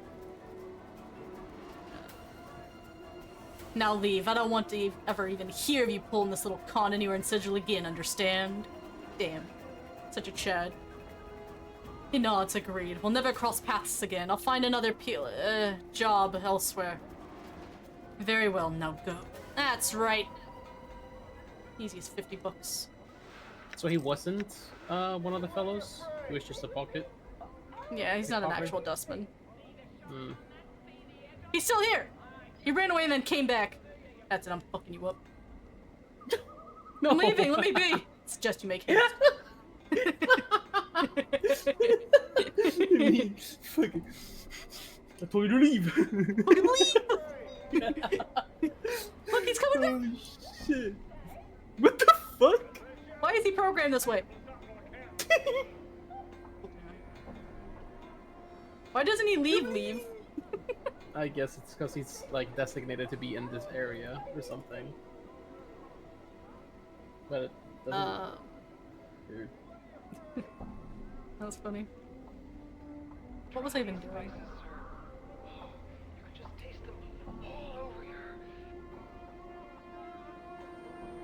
Guys, what was I doing? I still wanted... I wanted to go kill rats, but I don't know where the rats are. Hadn't. Can't afford to get cut off. Oh, man, they were breaking it down over there. It was like, you.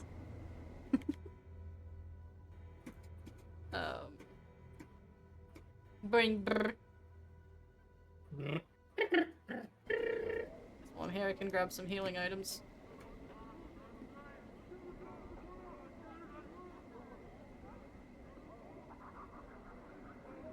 Where's the one that was selling the charms? Give it a try. It's delicious. Yes.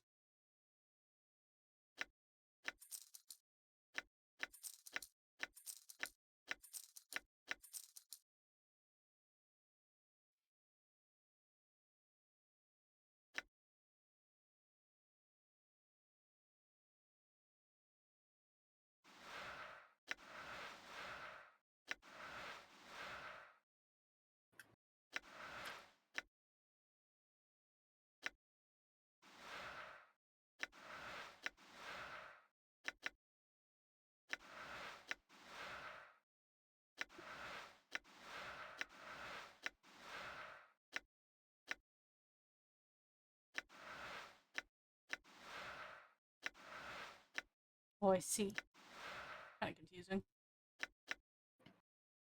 Ooh, I see. How many C's? Fucking woke.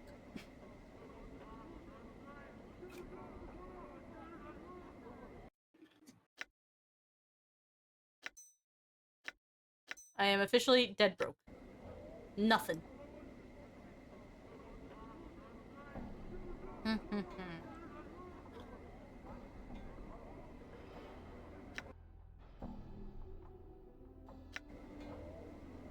afford to get cut off.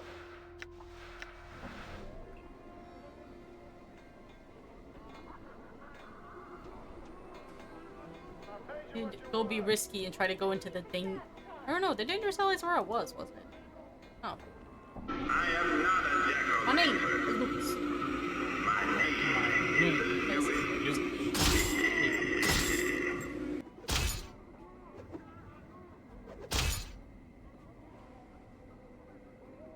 No way his name is Lewis.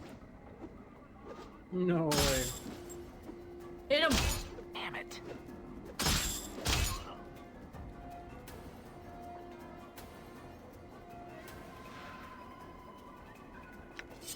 Go sell for anything?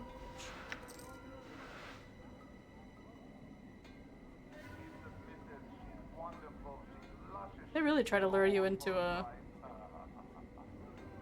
ambushes. One ear. You see a shady-looking fellow standing before you, picking his teeth with what appears to be a tiny metal fork. His chest, and he's also missing an ear. That's the guy. His chest is covered by patchwork armor adorned with large spikes, and a long knife hangs at his side. You notice he's missing his right ear. Updated my journal. We have updated our journal. Journal hasn't even been updated. He regards you coolly from the shadows, as if sizing you up. I said greetings. What's the matter? Your other ear? No, I'm not saying that. I have some questions for you. Jesus, that's fucked. The one of your tieflings scowls at you threateningly. Hike off, Burke, or I'll have your guts for garters. These dialogue options. What is it? The first one's if it's garters you're after, I happen to have a pair. Your mother left them in my bed last night. Oh my god. Damn. How'd you lose that ear? What'd you just say? His right hand drifts to the hilt of his knife. Just curious, behind every scar is a good tale. As you can see, I speak from experience. I do look like you've seen your share of slashing. He manages a small chuckle, then runs his fingers across the scars on the side of his head. At least you still have both ears. So what happened? Like, I don't know. A while back, I bobbed an old petitioner sod. His face takes on a sullen expression as begins to relate the tale. The silly blighter wouldn't go along with it. Go on. So I has to get rough with the old sod. And while he was scrapping, he gets a hole in my ear and bites it clean off. And then what happened? What do you think happened? The balmy sod bit my ear off. So I thumped his skull and put him in the dead book. I'm right sorry I did, too. Glances around nervously before continuing. I think a spirit's haunting me. Haunting you? He nods and quickly traces a semicircle over his heart. It is true. Sometimes I hear his voice in my head, cursing and telling me how he's waiting for me. Scares the pants off of me, it does. Maybe I can help you lay his spirit to rest, stop him from haunting you. Takes a step back from you and cocks his head slightly. You can do that. How? At least some of the people who worked on Fallout 1 and 2 worked on this. I own Fallout 1 and 2, I just haven't played them. They're not really my style of games, that's why I haven't played them, but... I personally don't care for the atmosphere, I guess. The post-apocalyptic thing's not really me. You like more vibrant worlds. I like heavy fantasy, I guess, but not like machinery type, yeah. I guess. Yeah. I like magics and swords and yeah. Let's see.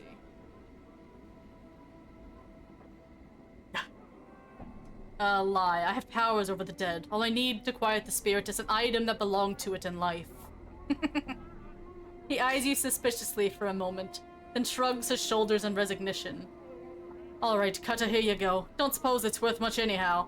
He hands you a small steel fork. Just get rid of the spirit, will ye? Have no fear. The spirit shall trouble you no more. Farewell. Journal. Updated my journal. Got the fork. It's so funny how you got a fork from all that. I got a fork. He just wants his fork back.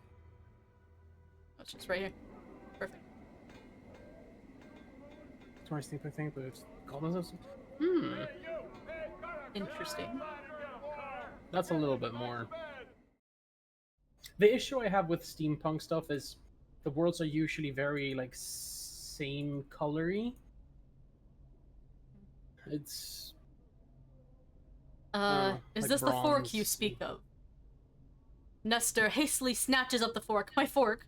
My fork! Fork! Fork! Fork! Oh ho!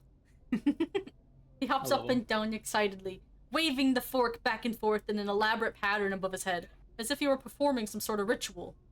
Now I can go home! Farewell, ho ho! Farewell, Nestor. Nestor turns to leave, then, as if struck with some afterthought, he turns back around and hands you a scrap of something soft and rubbery, the severed ear. Upon closer examination, you notice that there is an earring still dangling from it. Pocket the earring and discard the rotting piece of flesh. Updated my journal. Oh, there he goes. The fork was a portal. Oh, interesting. What a goober. All right.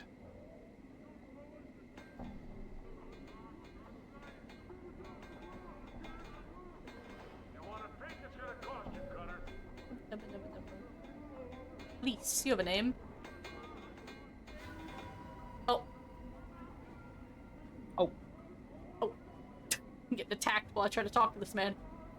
You see a man who's looking around at the buildings with some confusion. He looks lost and is mumbling to himself. The man looks relieved. At last, I beg your indulgence, good sir. I seem to have turned around in this maze of streets. He chuckles uncomfortably. I'm afraid this area of the city is somewhat, glances around apprehensively, unknown to me. The residents seem most unwilling to extend aid to a visitor. He looks at you hopefully. Could I prevail upon you to help me perchance? Is it getting attacked? Your name is Fleece. So, like, I'm gonna get fleeced. It's gonna steal from me. You know what happened to the last guy who tried to steal from me? Stabbed in the fucking gut. Nah, I never killed him, but I stole from him. Depends on the kind of help you need. I seek the house of my Aunt Margaret. She is reported to dwell in a house close to the mortuary, but the street layout seems to have changed since my last visit. Do you know of which the house I speak? I'm afraid I've never heard of such a place. The man frowns in disappointment. I suppose it would have been too much good fortune to hope that you would know of such a place. He nods slightly and thanks. Well, I thank you for your time, good sir. It is most welcome on these streets. You're about to turn away when you suddenly have a feeling that something is amiss. Suspicious, you glance at the man again, just in time to see him withdrawing his hand from your purse. Wow. Can't be sure, but you think he may have taken something from you. I'm observing his technique. You engage the man in light conversation and secretly study his movements. The man seems to rely on two things. One, pretending to be a high-class citizen, out of his element, to lower the target's guard. And two, distracting the mark by having the victim point out the directions. When the victim turns to point at a street or landmark, the man skims the mark's purse and tucks items into his conveniently long sleeves. You make a mental note of his technique, just as he makes another grab for your purse. Grab his hand! Your hand snaps out and wraps around his wrist in a crushing grip. The man gives a yelp and desperately tries to yank free. Quietly. Stop struggling, or I'll keep your hand. Oh, hello! Welcome in, Flo. Ooh, Sonic! You like Sonic around here. Flowtube hatled 8 cool cats to the Senden. Hello, hello, hello. Welcome, Raiders. I hope you had a lovely stream. Playing a bit of PLANESCAPE TORMENT here. And we just caught this man trying to pickpocket us. So now we're threatened to take his hand. Yeah, feel free to chill, vibe, listen in. It's just kind of story time. And if you ever want to catch up on the previous stuff, it's on my YouTubes. If you want to see the whole story, I guess. But anyway, Make sure hello. to do all that after stream care. Yeah, go do your after stream care. Make sure you sip, Drink eat, water, stretch. go bathroom, stretch, get a snack. Yeah, story time. There must be something in your tone, because he stops struggling instantly. He seems to wilt beneath your gaze.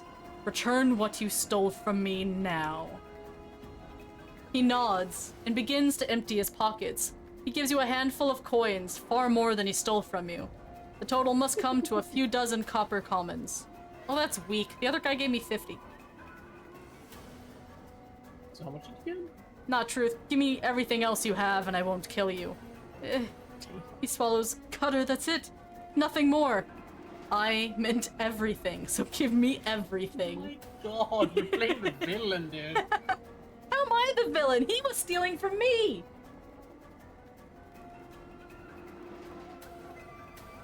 You gotta do what you gotta do on these streets. He's gotta pay, what is it, fucking, the emotional fee for my distress. Your distress, grabbing his arm. I'll fucking take your arm. Give me everything you have. Yeah, what the hell? I want the deed to your house. Oh my god. Give me your unborn child. No, I'm good, I don't want Sign that. this contract. I don't want that. You can keep that. The soul of your unborn child. There we go. Yeah, that's my villain origin story. tail spinning Eggman to death. God damn. Hell Rip yeah. Eggman. What?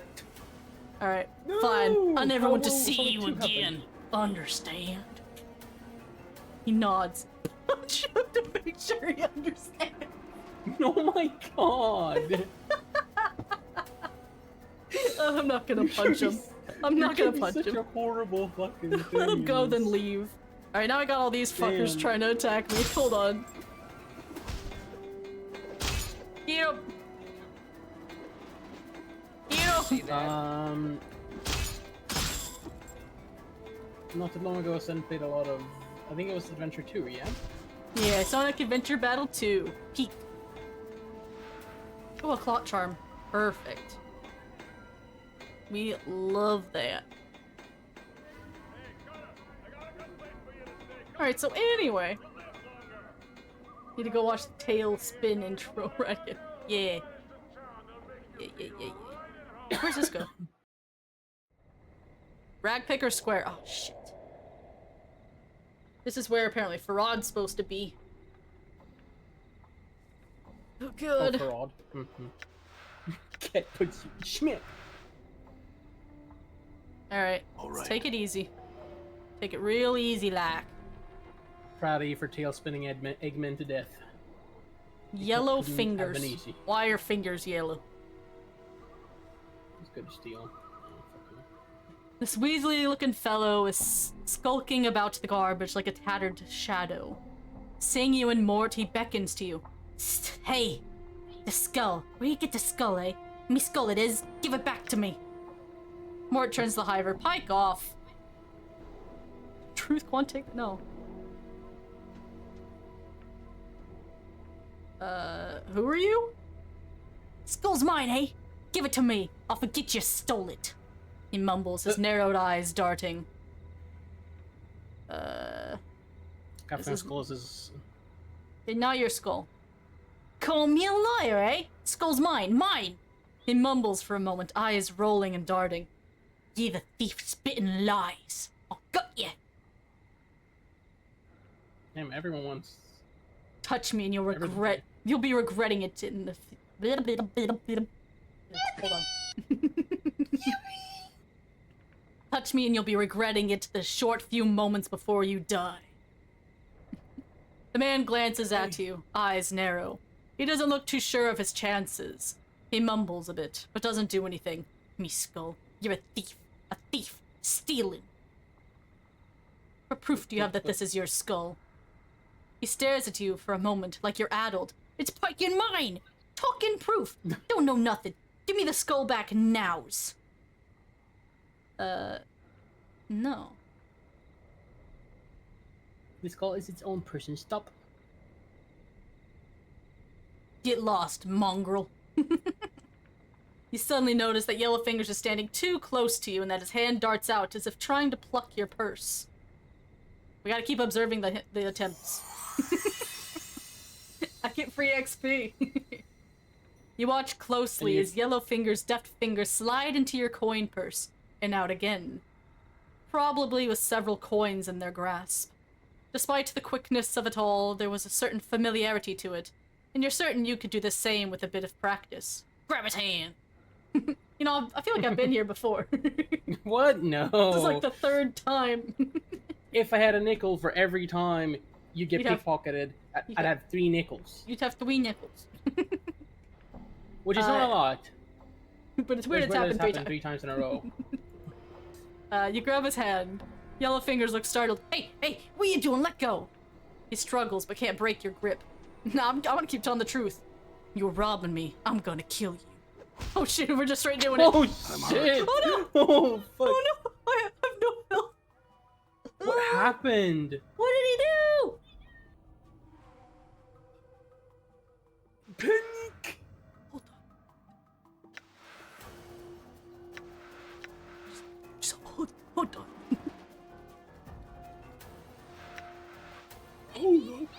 Wait a minute. What did you do? Hold on, we're not dead yet.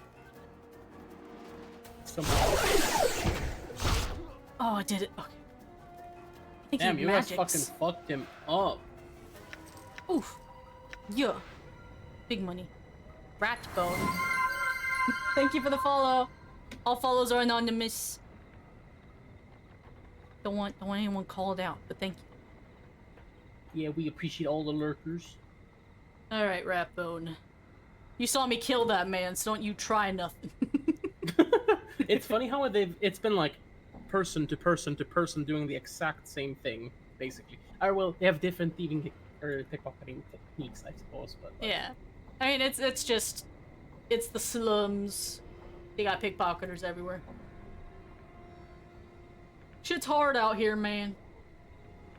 The man is whistling a cheerful tone and playing with a well-kept fighting knife.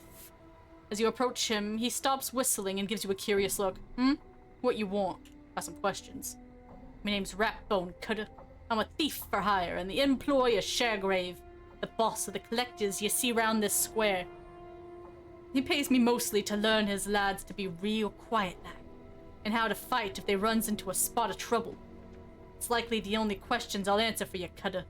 He sniffs and shrugs. Thief for hire, could you train me? Sure for a spot of jink? Been trained before? No, I haven't. That's fine, I'm gonna cuff you now. So dodge it. Not cuff like handcuff. He's gonna like cuff me like give me a little punch. he's gonna handcuff you. Oh well. No.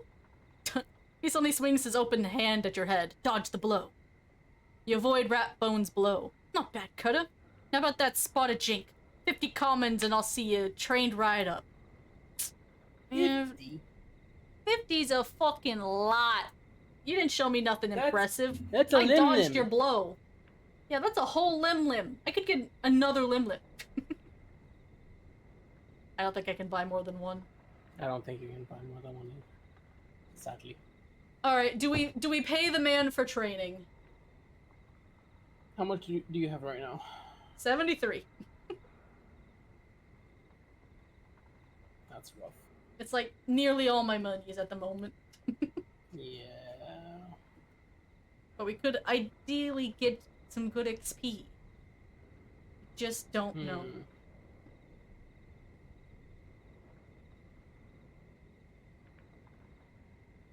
If he tries to scam me, I could just kill him. Jesus. Fine. You know you got to stop doing whatever you're doing now, right? Can't be a warrior or whatnot and a thief. Are you alright with that, Cutter?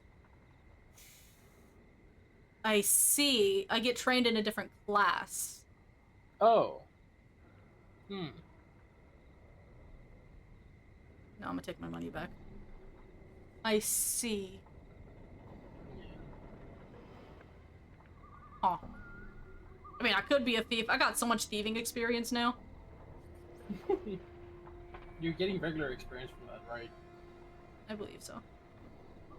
It just says experience. Nod. Hello, Nod. As you approach the hood... in. Run! As you approach the hooded, brown-robed man, you notice that he's mumbling to himself softly, and occasionally nodding. Hey, you guys know that it's still September, so if you want to avoid those ads, subs are discounted right now. Subs are discounted, fellas. They are at like 25% off. 25% off. So if you update your subscriptions to 6 months, you'll get 25% off for 6 months, which means you'll be paying about $20 for 6 months instead of, what is it, 30? Pretty good. Pretty good. I'm just saying, guys, you should do it. You're a good wingman. Thank you. Sorry, as you approach the hooded brown-robed man, you notice that he's mumbling to himself softly, and occasionally nodding. Greetings. Someone comes to speak to Nod. Speaks to Nod, eh? He suddenly breaks into a fit of hacking coughs, then nods to himself. What are you... Jesus. What are you doing? Nothing, except looking for deaders, nothing else. He sniffs, then gives another hacking cough. He mumbles for a moment, then speaks again. Nothing else. Need the jink. Jink, jink. What is this place? He frowns and licks his lips. Ragpicker's square. The square. Trash everywhere. Aye, everywhere. He coughs. Some questions. He nods, what? He sniffs, then squints at you. Jink. He taps his head, points at you, then points at his hand. He wants to know something, Jink. Aye. Jink, jink. I have a couple of coins. Jink for nod. Jink, jink. He mumbles for a moment, hiding the copper coins away in the fold of his robes. Ask. Nod tries to answer A. I? A? I don't know. He coughs for a bit, spitting something off to the side. You know of a man named Farad. He looks frightened and tries to shake his head. Farad. Scratches at his head. What? What about him? He frowns, then shakes his head as if not sure if he should be speaking to you. I'm looking for a journal that I've lost. No. He shakes his head vigorously. No journal. He sniffs, wiping his nose with his sleeves. Tell me about this area. Trash over Sharegrave's... tell me about Sharegrave. Sharegrave's shadow long falls over Nod, it does, Nod gives something of his to Jink... gives some of his Jink to Sharegrave. Ugh, I'm getting hard to read. Sharegrave tell others in his shadow. Watches out for Nod, He sniffs it, nodding slowly. Tell me about the collectors. Me? He seems unsure for a moment, then nods assent. Me, scoops up deaders, takes to Dusty's. Dusty's pay. Jink for dead. Dead to their right place. Dead happy. Dusty's happy. Nod happy. With Nod shiny Jink. I guess that's all the knowledge you have for me. He shakes his head, coughs, then resumes his nodding. He'd ask a Nod, Nod asks he question for you, The Tolkien readings were... Yeah, I need to reinstate those as well. But I don't want to reinstate them while I'm doing Planescape. That would be insane. Yeah. Having to read Lord of the Rings and reading this, nah. Go ahead, ask your question. Nod has a sister, Emarise. We've seen them. Emarise. Lives in the Hive, away from here, away from the square. So long ago, Nod was separated from his sister. Taken away. Updated my journal. Oh, well, you got another shout out. You goober. Yeah. You don't know her? He shakes his head sadly for a moment, chewing his lower lip. If you sees her, if you does, tell her Nod, her brother, worries about her, He does, he worries. I'll do that for you. Nod thinks he does. Nod thinks he. Emarise was pretty, so pretty. Lives in the Hive now. Fair-skinned she was, hair like jet. And always in blue. She was always in blue. Updated my journal. Brother. Okay, so we've seen this person before. Do I remember where? No. But we have seen them. Somewhere in the Hive. Going back. Here? Oh, this is not- I found rats! It's the cranium rats. Talon would not want to see Balance in all things. I'm sorry. I feel Your stronger. will be done. this. Oh, you leveled up, I think. What's the word, Yes, Chief? that's what that little plus. Conscious folly. Done. So we need all these tails because they are betrayed to the god.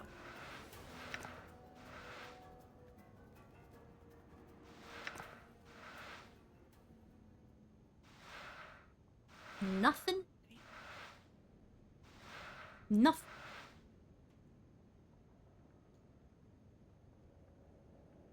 That was not the way back to the Hive. Here. Nope, not here. I lied. Oh, we found Sharegrave. I'm gonna save. This could get dangerous.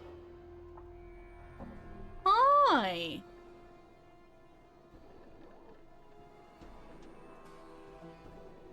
Tall and lanky, this pale, grim-looking man exudes authority, despite his gangly and somewhat awkward frame. A good portion of his left ear is missing. What little that's left is a ragged mess of scar tissue, as if the ear was bitten, rather than cut off. His narrow, shifting eyes, almost mere slits, look clever and dangerous. Would you be Sharegrave? He spits out to reply. I don't know you, Burke. He glares at you. Who are you to be asking about some Sharegrave, Cutter? A man called Pox referred me to Sharegrave. I was told he might know the location of someone named Farad. The tension in the room suddenly rises. Now what a funny thing to be asking about. What do you want to be knowing about old blood Farad for? What's the difference between 1 and 2? 1 versus 2 things? He stole some things from me and I want it back. The man is silent for a moment, then cracks a smile. He steals from us all, doesn't he? Whether we're living or dead. He chuckles. What do you mean? Our main source of living around here is the dead. You follow? You're a collector. Aye, that's right. He looks at you as if he's considering something. Now, there's only so many debtors at any one time. My bloods and I can only gather so many. If somebody else is gathering debtors, that's much less jink that goes into our pockets. Farad's taking bodies too. Aye, so... Updated my journal. Updated my journal. The rub is that he's found a motherload of them. Now, I haven't heard of any massacres in Sigil. He frowns, tapping at his chin. So I'm quite interested in knowing where all the debtors are coming from.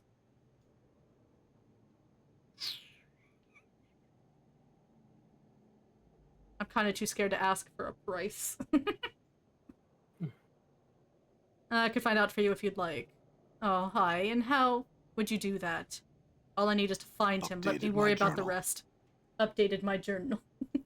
Holy shit. That's 50! Wicked. Woo! You got it. I'll even give you 100 copper commons for your trouble. Nice, I didn't even have to ask for money. Go up on the platforms, follow them to the north and west, and you'll come to a gate that leads to Farad's bolt hole. I don't want Farad's bolt hole. Why not? Getting in and getting the information is your deal. And if anyone asks, you don't know me. And we never had this talk here. Of course, I had some questions. Go find out what I need to know. And I don't want to see you back here until you do. Go before I call my bloods to show you the way. Okay. Whew. Done. No death. Yeah, we gotta level up. Very nice, very nice. Yep, brr. Then we gotta put a point. I'm gonna put it in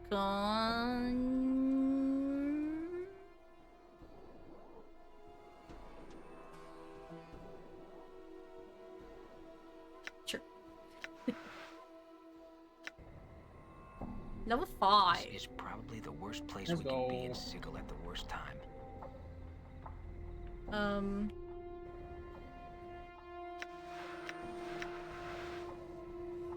All right.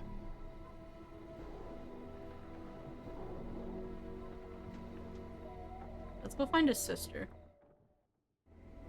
I'm gone.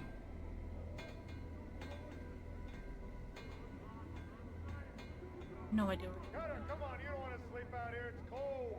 Come on inside where it's warm. I'm gone.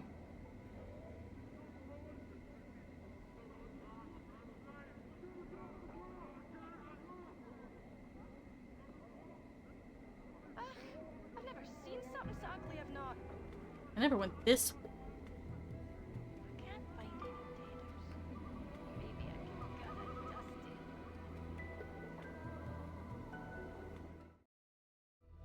Tomb? What's this? I'm gone. Pen's note. This note has been written with remarkable penmanship upon the finest parchment. If you're reading this, then you have undoubtedly failed in your task, or it's for Vaxis. If you're reading this, then you have undoubtedly failed in your task and have been forced to use the escape route I arranged. I told you that your little disguise idea was ridiculous. In any case, you'll need to lie low for a while. The dustmen may be deluded, but they're not fools, and they will certainly seek retribution for our intrusion. I've left you some coins. Use them to secure a hiding place in the hive, preferably in Ragpicker's Square. The dustmen will be unwilling to look for you there. Once you have secured a new hiding place, I have a new mission for you. Find out where Farad is getting those bodies he's delivering to the mortuary. It's apparently causing the dustmen a great deal of upset, and I wouldn't mind knowing myself. Reports are that stone-faced dustman at the Gathering Dust Bar, Initiate Emmerich, I think that fool's name is, has been sending out finders to try and mark Farad's movements. So if you can find out how far along he is, and hinder his efforts until we know more about Farad's activities, I don't want Emmerich finding out something before we do. N. I don't know if there's any benefits to having notes along with me. Braziers run dry of oil. Sarcophagus has been here. Okay. Interesting. Done.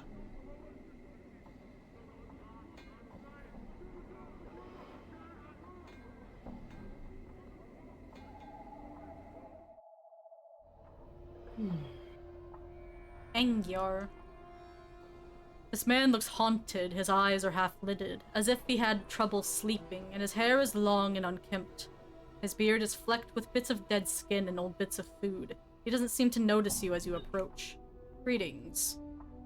The man glances up at the sound of your voice, and his slack expression vanishes. It looks like someone has lit 2 fires in his eyes. What be your business barging into my house? His eyes narrow and his teeth clench. Get, or I'll send you back to whatever grave you crawled out of.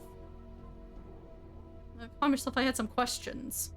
The man's face turns blood red and he begins shouting, Are you daft? With a snarl he spits at your feet. You filthy, scar-ridden dog. Off with ye, or even the powers won't be able to save your hide. Alright, bye. The man throws a parting shot at your back. You'd best never cross me door again, you wretch stinking bastard. Leave without another word. Alright. Bye. Well, thank you for the follow. I'm gone. Follows are anonymous.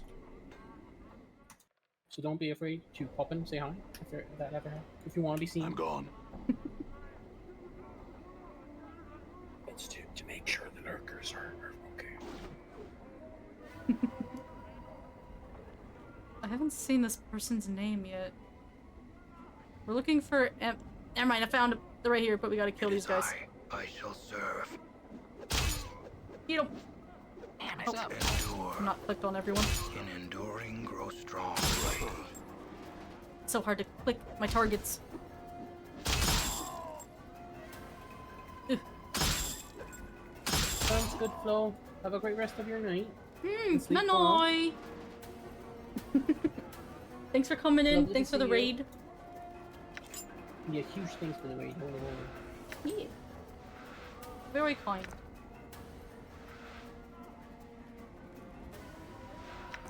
Nice, we found a few more of those plot charms.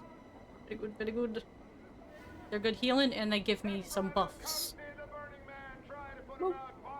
Alright, hello Emerise. Are you by any chance Emerise?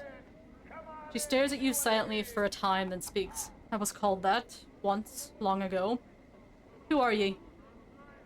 I was sent to find you by Nod, your brother. He's worried about you and hoped I could tell him how you were.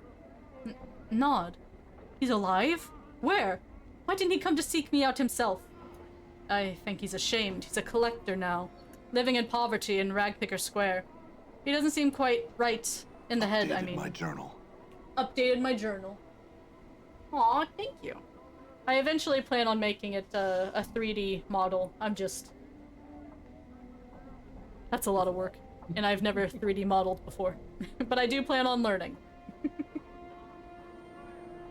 I'm also still kind of finishing up the design of it.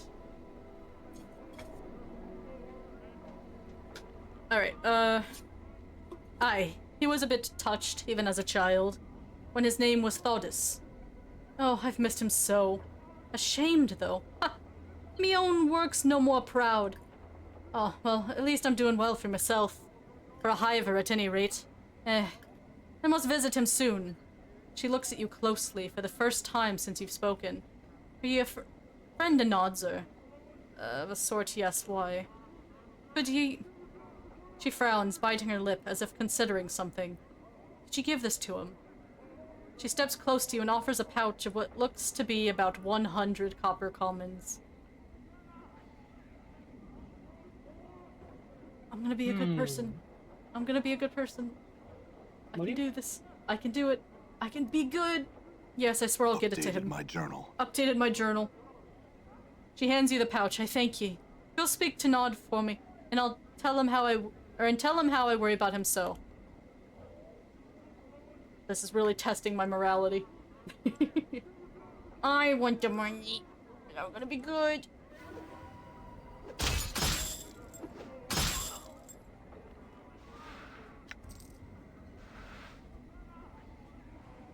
Was it through here or up? I know.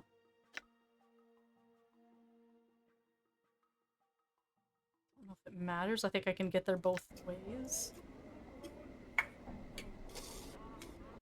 Oh, going this way. Down the hill. All right.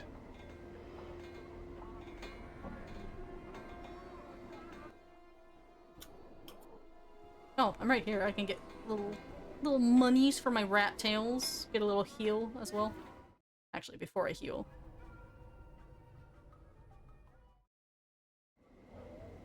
Beat him up! Done. That's right, you better run.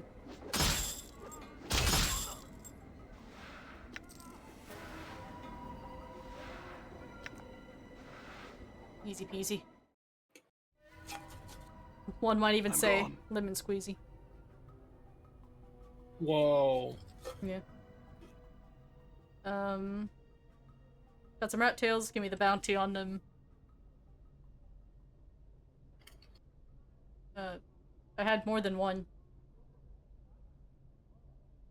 I have to do it one at a time. That's obnoxious.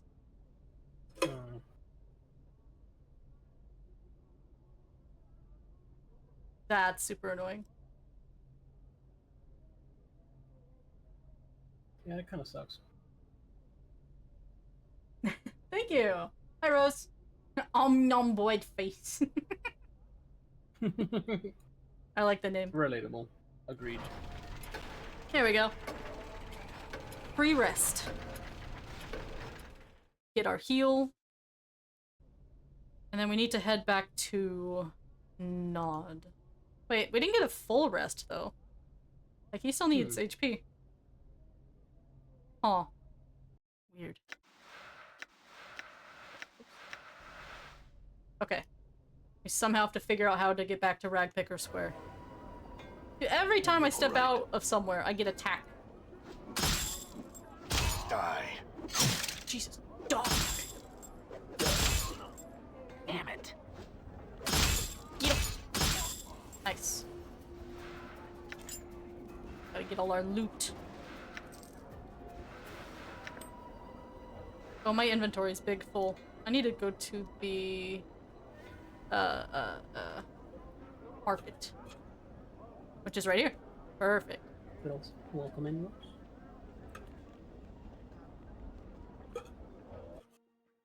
This is not the guy I could sell the stuff to. Oh, yes, it is. Yes. These bracelets.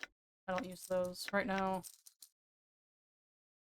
I've yet to find something to, like, identify the earrings I have. They have some sort of properties to them. I can't sell the ring, though. Can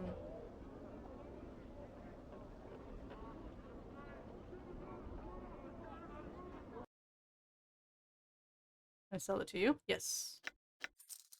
Oh, we got the big money now. Good, because I need healing items.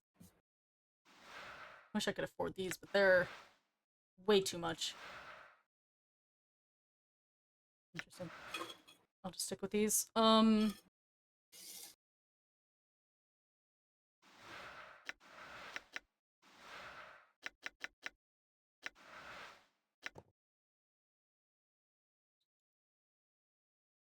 Throws me off when there's no music in some places. Just silence. I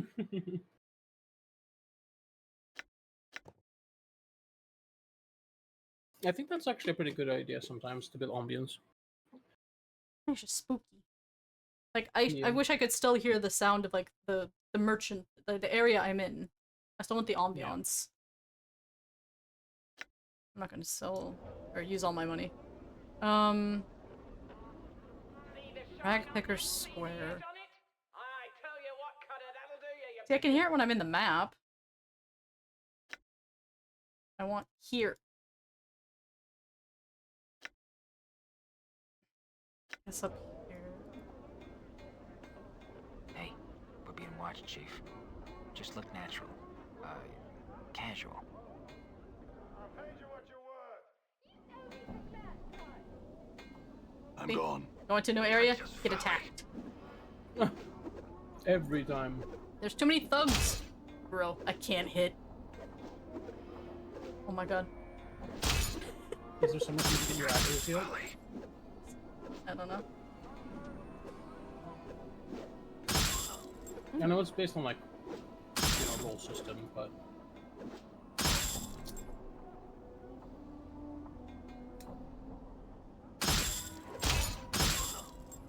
Got him. Good job. That one has taken some big damage. Here you go, Cutter. She's all yours. Oh, I see you in there.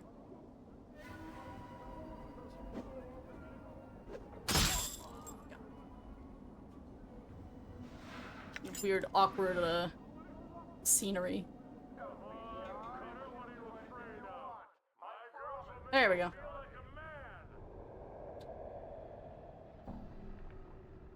Done. Nod was down here. Hello? I've seen your sis. She okay? She got you some money.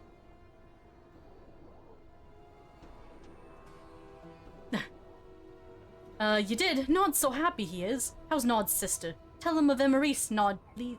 Tell him of Emeros. Tell Nod, please. His excitement sets off a long series of hacking coughs. When he can finally speak again, he asks, is Nod's sister still pretty? So pretty. Yes, she is. She's a prostitute now in the hive. She's doing well and is worried for you. Nod's so pleased to know his sister's all right. He looks as if he's going to cry for a moment, then swallows hard. Anything more, she said, for Nod to hears. Yes, she wanted you to have these copper commons. She will also visit you as soon as she can find the time. My journal. Updated my journal. The journal is gonna be updated. Nod's head stops nodding abruptly, and his jaw drops as you hand him the 100 coins. Beneath the dirty brown hood, his eyes gleam with joy. Such wonderful news it is! Wonderful news, Nod, thanks ye! And thanks ye again! Thanks you 1,000 times more, I'm glad I could help. Farewell, Nod. I was a good bean. Proud of you. I didn't take the money. Let's go. A little pat on the back there. Good job, you didn't steal. We don't like thieves around here. Let's see. We haven't been in here. Midwife's hut. Ol Mebith. The squat old woman looks like she has had all the color bled out of her. Everything from her hair to her shawl to her robe. All her shades of gray. The only splotches of color on her come from several strange herbs, which are tied to her belt by their stalks. The herbs make a strange swish when she moves like a broom. Greetings. The elderly woman turns and stares at you, and you notice the gray shades blanketing her body extend to her features as well. Her hair is a wispy gray, and her eyes are like chips of granite. She frowns when she sees you. And who might you be, I don't really know who I am. So you not know yourself, child. She squints and then points at your chest. Hard to piece together the man beneath all the tracery and scrawling scars, is it? Maybe. Who are you? With a sly cackle, she wags her eyebrows. Have you not heard of old Mebeth, then? The midwife of the square? Have ye not now? She narrows her eyes, and her voice drops. Well, now ye have, for I be Mebeth. You're a midwife. What do you do? My journal. We update our journal, that's what we do. That's what we fucking did. That's what we do around here. We update our journal. We update that fucking journal. Every time. I set bones right. Drive the cough out of the sick. Can you go see Nod then? Cause he coughing. And maybe Doll. Doll not doing too good. All these people There's be a lot of coughing. people not doing too good. Yank out squealing stubborn babes, mend cloaks or a rag or two. Make cures and herbs and others such. She squints at you, studying your scars. Be needing a cure or three, do you then? Cures? Aye, you be needing some cures to look at ya. Do you want to buy some, do ye? She glances at the scars covering your body again, then shrugs. Too late to be asking for them, I think. Actually, we could use some healing. Mebeth nods. Very well, then. She reaches for one of the dried herbs at her belt, snaps it off at the stalk, and then grinds it in her calloused palms.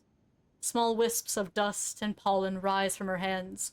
She then mumbles to herself, then blows the dust into the air. Take a deep breath. My journal. Also, we update our journal again. The gray pollen swirls around the room, blanketing you and your companions. You breathe deeply, and less than a moment later, you feel strangely refreshed. Thanks, Mebeth. Before I go, I had some other questions for you. Go on and ask, then. Do you know someone named Farad? Farad? Ha! You watch as Mebeth spits once, twice, 3 times, then follows it by making a semicircle over her heart. That gull turd! What you be wanting with the likes of him? I need to find him. Do you know where he is? He's not in Ragpicker Square. That much I can tell you. You need to find a way under the square to get to that turd spider's kip. Damn, call him a turd spider. She spits again. Even talking about him leaves a foul taste, it does. He's under the square. She jabs her finger at the floor. Aye. He's buried beneath these piles of trash. Him and his boys. And a tough time he'd have digging him out of his nest. She shakes her head. Let be, child. I need to find him. How do I get down there? My journal. By updating our journal. Oh my fucking god. Cat, hello? Copycat.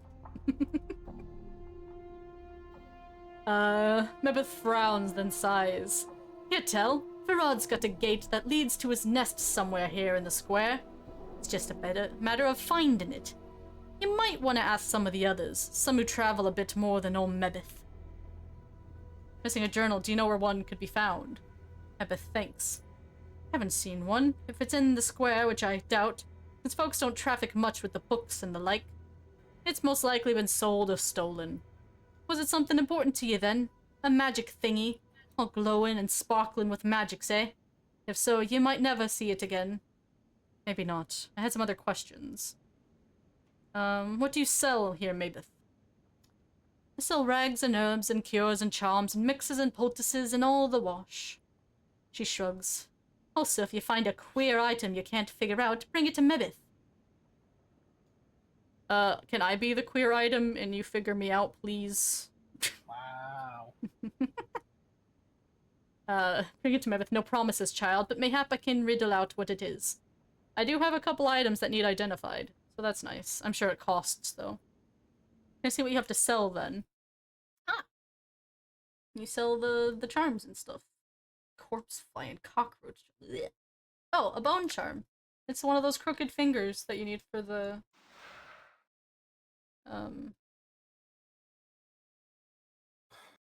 portals, I guess.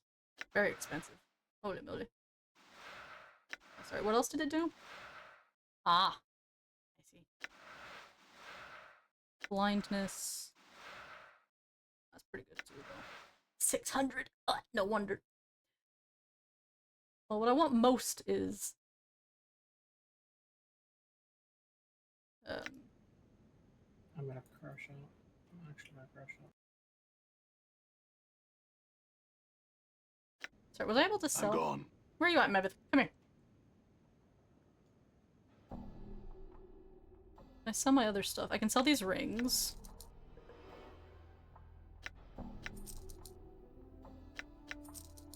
That's good. I want to identify this earring. You said you could identify it. Come here. So how do I get you to do that?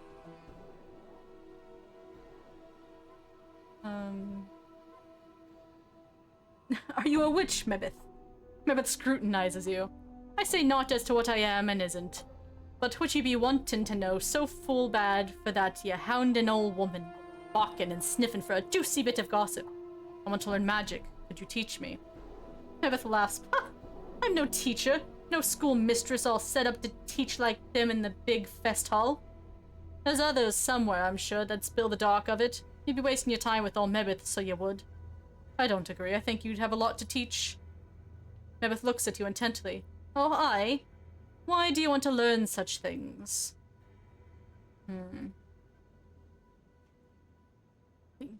Because I may need it to solve the mystery of who I am. After a moment, Mebeth nods. The art may help, it may not. And you must not rely on it to solve all your problems. She sighs. Child, it's most like only going to add another chip to your pile of questions. I understand. Will you teach me? Ha! Mebeth shakes her head. One should make songs rather than make magic. Songs have more beauty. Magic's been made dull, commonplace, soiled by the mob of people that have tromped through it. She squints at you. I'll teach you. But first, you'll need to do some things for me, you hear? Like what? My legs aren't good for walking about Sigil, and there's errands I'd have ye run. I need you to fetch some herbs from the market. It's Spireward. Easterly and southerly of here. In the Hive Market. Here's a sample. She takes a black seed from her coat and flicks it to you. Updated my journal. Updated my journal. Updated your journal. You twist the black seed in your hand. As you do, you feel a small bite. Then a small drop of blood oozes from your thumb. There are tiny barbs on the seed, like teeth. Mebeth snorts. Careful with it.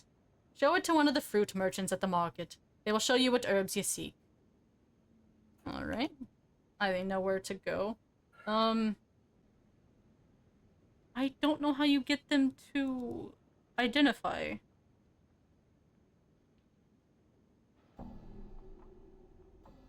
Did I rest here? She nods. Of course, child. I have a mess of blankets in the corner that would serve. Oh, I didn't really need to rest. I was just asking if I could. Or if I may.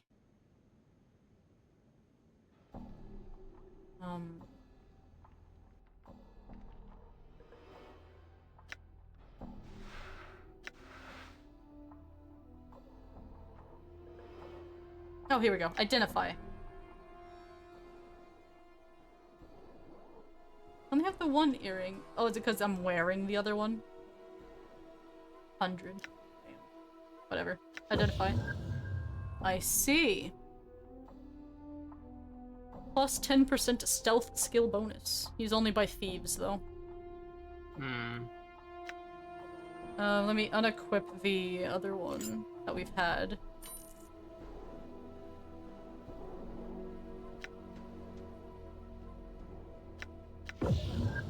Minor copper blessing.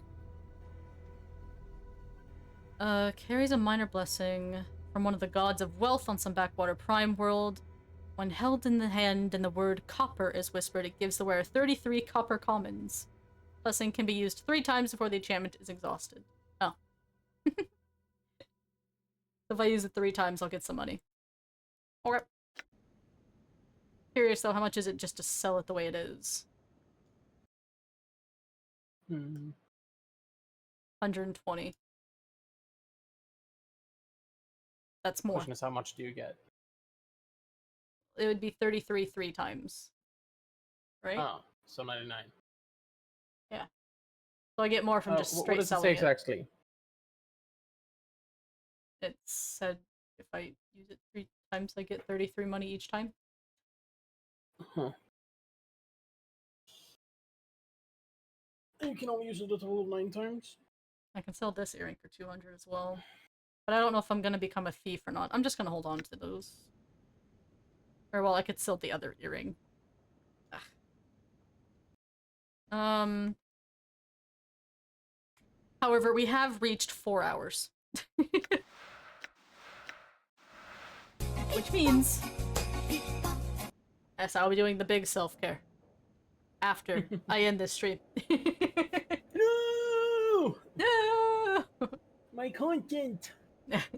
Storytelling for 4 hours is a lot. It's a lot. It's a lot. My throat hurts. I need to go rest, Yeah. so I'm ready for tomorrow. Alright, everyone. Let me click this. I just wanted to say thank you everyone so much for hanging out. You're heckin' epic and wicked and awesome sauce even. yeah, and even awesome sauce. Thank you for the raids and the follows, and yeah. If you enjoyed this content, all these VODs are going on my YouTubes. Oh, goody. But it's not just VODs. It is... we are currently playing through the entire Final Fantasy series. We are on the second game right now. And we're gonna play through all of the Megami Tensei games. We're on the first game right now. So yeah, maybe go check that out and follow it or something. I don't know if subscribing on YouTube is free. My goal is to get to 300 subs. That's the next mission. We are going to be going to... goal, 1K. Yeah. Eventually, I'd like to reach 1K so that I can work to getting monetized on there, but that's way in the future. We're making baby goals first.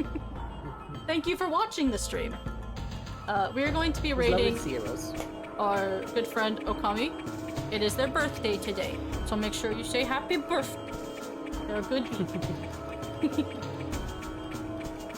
I hope you all have a good rest of your